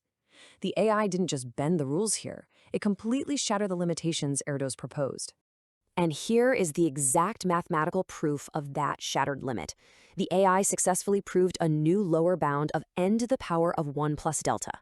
That little delta, it represents a monumental shift. It proves mathematically that the maximum number of unit distances scales massively larger than previously thought possible. The hard cap simply doesn't exist. Now, before we conclude, we really have to look at the human element here. Crucially, while the AI generated the raw, unedited proof autonomously, it didn't happen in a vacuum. After the AI grading pipeline flagged this as a correct solution, internal human researchers and external number theory experts stepped in. They worked to verify the AI's logic, reorganize the dense proofs into human-readable exposition, and validate the mathematics you see in the final paper. It's a really beautiful synergy. As you digest this explainer, I wanted to leave you with this final, thrilling thought. If an autonomous model can quietly solve an 80-year-old math problem that has stumped our brightest minds, all driven by a strict prompt, what other centuries-old human problems are currently being solved inside an automated grading pipeline right now? The nature of scientific discovery has officially changed. Thanks for joining me on this explainer, and keep your curiosity sharp. Let's just dive right into this explainer. We're looking at a recent paper from OpenAI that literally just shook the foundation of a very old, very famous math puzzle. The paper is called Planar Point Sets with Many Unit Distances. And honestly, while the math itself is absolutely fascinating, the way this math was actually done, that is going to completely blow your mind. So the core question is this: how many dots can be exactly 1 unit apart? It sounds like a super simple puzzle, right? The kind of thing you might just doodle during a boring meeting. Imagine a flat piece of paper. If you draw a certain number of dots, what is the absolute maximum number of pairs that are exactly 1 inch, or, 1 unit, apart from each other? Can you arrange them in some clever way to maximize those 1-inch distances without the whole structure just sort of falling apart? Section 1, the unit distance problem. Way back in 1946, the legendary mathematician Paul Erdős asked precisely this question, and in doing so, he set the stage for an 80-year-old mathematical mystery. Now, Erdős is an absolute titan of discrete geometry, so when he posed a problem, the entire mathematical community paid attention. He formulated the unit distance conjecture, hypothesizing that there's a strict, absolute limit to how many pairs of dots can be exactly 1 unit apart. For the math buffs listening, He predicted the maximum number of unit distances for n points would never exceed n to the power of 1 plus a tiny shrinking fraction, specifically a constant over the log of n. Basically, he believed there was a strict ceiling. And for decades, the entire math world just assumed his prediction was spot on. Let's trace the timeline of this whole thing, from Erdős's initial 1946 paper to a major update in 1984, all the way to this absolute shocker of a breakthrough in 2025. In 1984, the Spencer's-Amerity-Trotter theorem gave us the best upper bound we'd have for over 40 years, proving you could never have more than big O of n to the 4/3 unit distances. And for decades after that, mathematicians just kept chipping away at related problems, proving Erdős right for practically every other kind of geometry. Everyone assumed the final proof for our standard flat 2D plane was literally just around the corner. Well, until this year. Which brings us to Section 2. Enter the AI mathematician. And this quote right here really hits the nail on the head regarding the massive plot twist of this explainer. This problem was solved in a completely automated fashion. Yeah, a human didn't actually figure this out. The paper that finally resolved this 80-year-old problem was generated entirely by a machine. An internal AI model at OpenAI was given a standard text prompt, just literally a prompt outlining the problem and the strict rules for resolving it, and it autonomously generated the complete mathematical proof. They basically hit enter, and the model spit out a flawless, groundbreaking proof. Crazy, right? So let's look at Erdős's predicted limit versus the AI's proven reality. Erdős predicted a highly restricted bound, but the AI proved that, no, you can actually have significantly more unit distance pairs than anyone previously thought. The AI didn't just inch past the old records, it completely blew the roof off the Erdős conjecture. It proved that for some fixed absolute constant greater than 0, you can construct sets of points where the number of unit distances is greater than or equal to n to the power of 1 plus that constant. Put simply, Erdős was wrong. Moving to Section 3, Infinite High-Dimensional Grids. Okay, so how exactly did a machine disprove an 80-year-old assumption? By leaving the flat page entirely. Think about it. If it's so incredibly hard to pack dots tightly on a flat piece of paper, where did the AI find the space to put them all? Well, the answer requires stepping into the wild realm of complex number theory. We can kind of box up this incredibly dense math. We're talking stuff like Golod-Schaffer-Virch theory into 3 visual steps. Step 1 is building unramified towers of number fields. Step 2 is extracting norm 1 elements, and step 3 is projecting this massive structure back onto a 2D plane. The AI realized that to solve a geometric problem, it needed to construct an arithmetic universe first. Let's break down that arithmetic part. Think of this as the AI building a highly organized, infinite, high-dimensional grid where numbers behave perfectly. It starts with a base cyclic cubic field and then stacks infinite layers on top of it, what mathematicians call an unramified Pro-3 tower. By using Chavaterev density and Schafferage relation rank estimates, it carefully selects certain prime numbers that split completely in this structure. Basically, it guarantees a massive abundance of specific, useful numbers in this space, ensuring discriminants and class numbers grow predictably. It's essentially building a hyperdimensional crystal lattice where the distances between points follow perfectly rigid rules. Section 4. Projecting to the plane. So, the geometric part. How do we get back to our simple, flat piece of paper? The AI takes this massive, infinite-dimensional grid of numbers and carefully projects it back down to a flat 2D shadow. Imagine shining a flashlight on an incredibly complex 3D chandelier and studying the flat 2D shadow it casts on the wall. That's roughly what the AI is doing here, except it's slicing mathematically infinite dimensions down to just 2. And this is where norm 1 elements come in. These are mathematical components within that high-dimensional lattice that, under complex embedding, have an absolute value of exactly 1. These act as our unit distances. Because of that incredible structure the AI built in the arithmetic phase, it guarantees the existence of an exponential number of these norm 1 elements. They basically cast perfect 1-inch distance shadows directly onto our flat plane. The actual projection process is a total masterclass. The AI embeds these elements into a high-dimensional Minkowski lattice, cuts the lattice by a product of disks to strictly bound the size, counts all the pairs whose difference matches a norm 1 translation, and then projects everything down to one complex coordinate. By packing these points into a specific window and projecting them down, the AI proved you can squeeze in way more unit distance dots than Erdős ever thought possible. It engineered the high-dimensional crystal to be so dense with norm 1 connections that the resulting 2D shadow has vastly more one-unit distances than human mathematicians ever managed to draw by hand. Section 5. The future of mathematics. 0. That is exactly the number of human mathematicians it took to conceptualize and execute the core mechanism of this groundbreaking proof. This entirely automated solution, which, yes, was completely verified by human experts later, represents a massive, massive paradigm shift. The human experts didn't guide the proof. They just acted as peer reviewers for a machine's totally original discovery. The AI deployed those Golod-Shafrovich towers and Minkowski lattices entirely autonomously to dismantle a conjecture that has stood since the end of World War II. Which leads us to a pretty massive question. If AI can autonomously disprove our oldest mathematical assumptions, what is it going to solve tomorrow? It really leaves us with a profound, almost slightly unsettling realization about the thrilling future of human discovery. We are entering an era where machines don't just calculate, they invent, they theorize, and they prove. I really hope this explainer helped clarify just how monumental this breakthrough truly is. Think about it. What other impossible problems are just one well-crafted prompt away from being solved?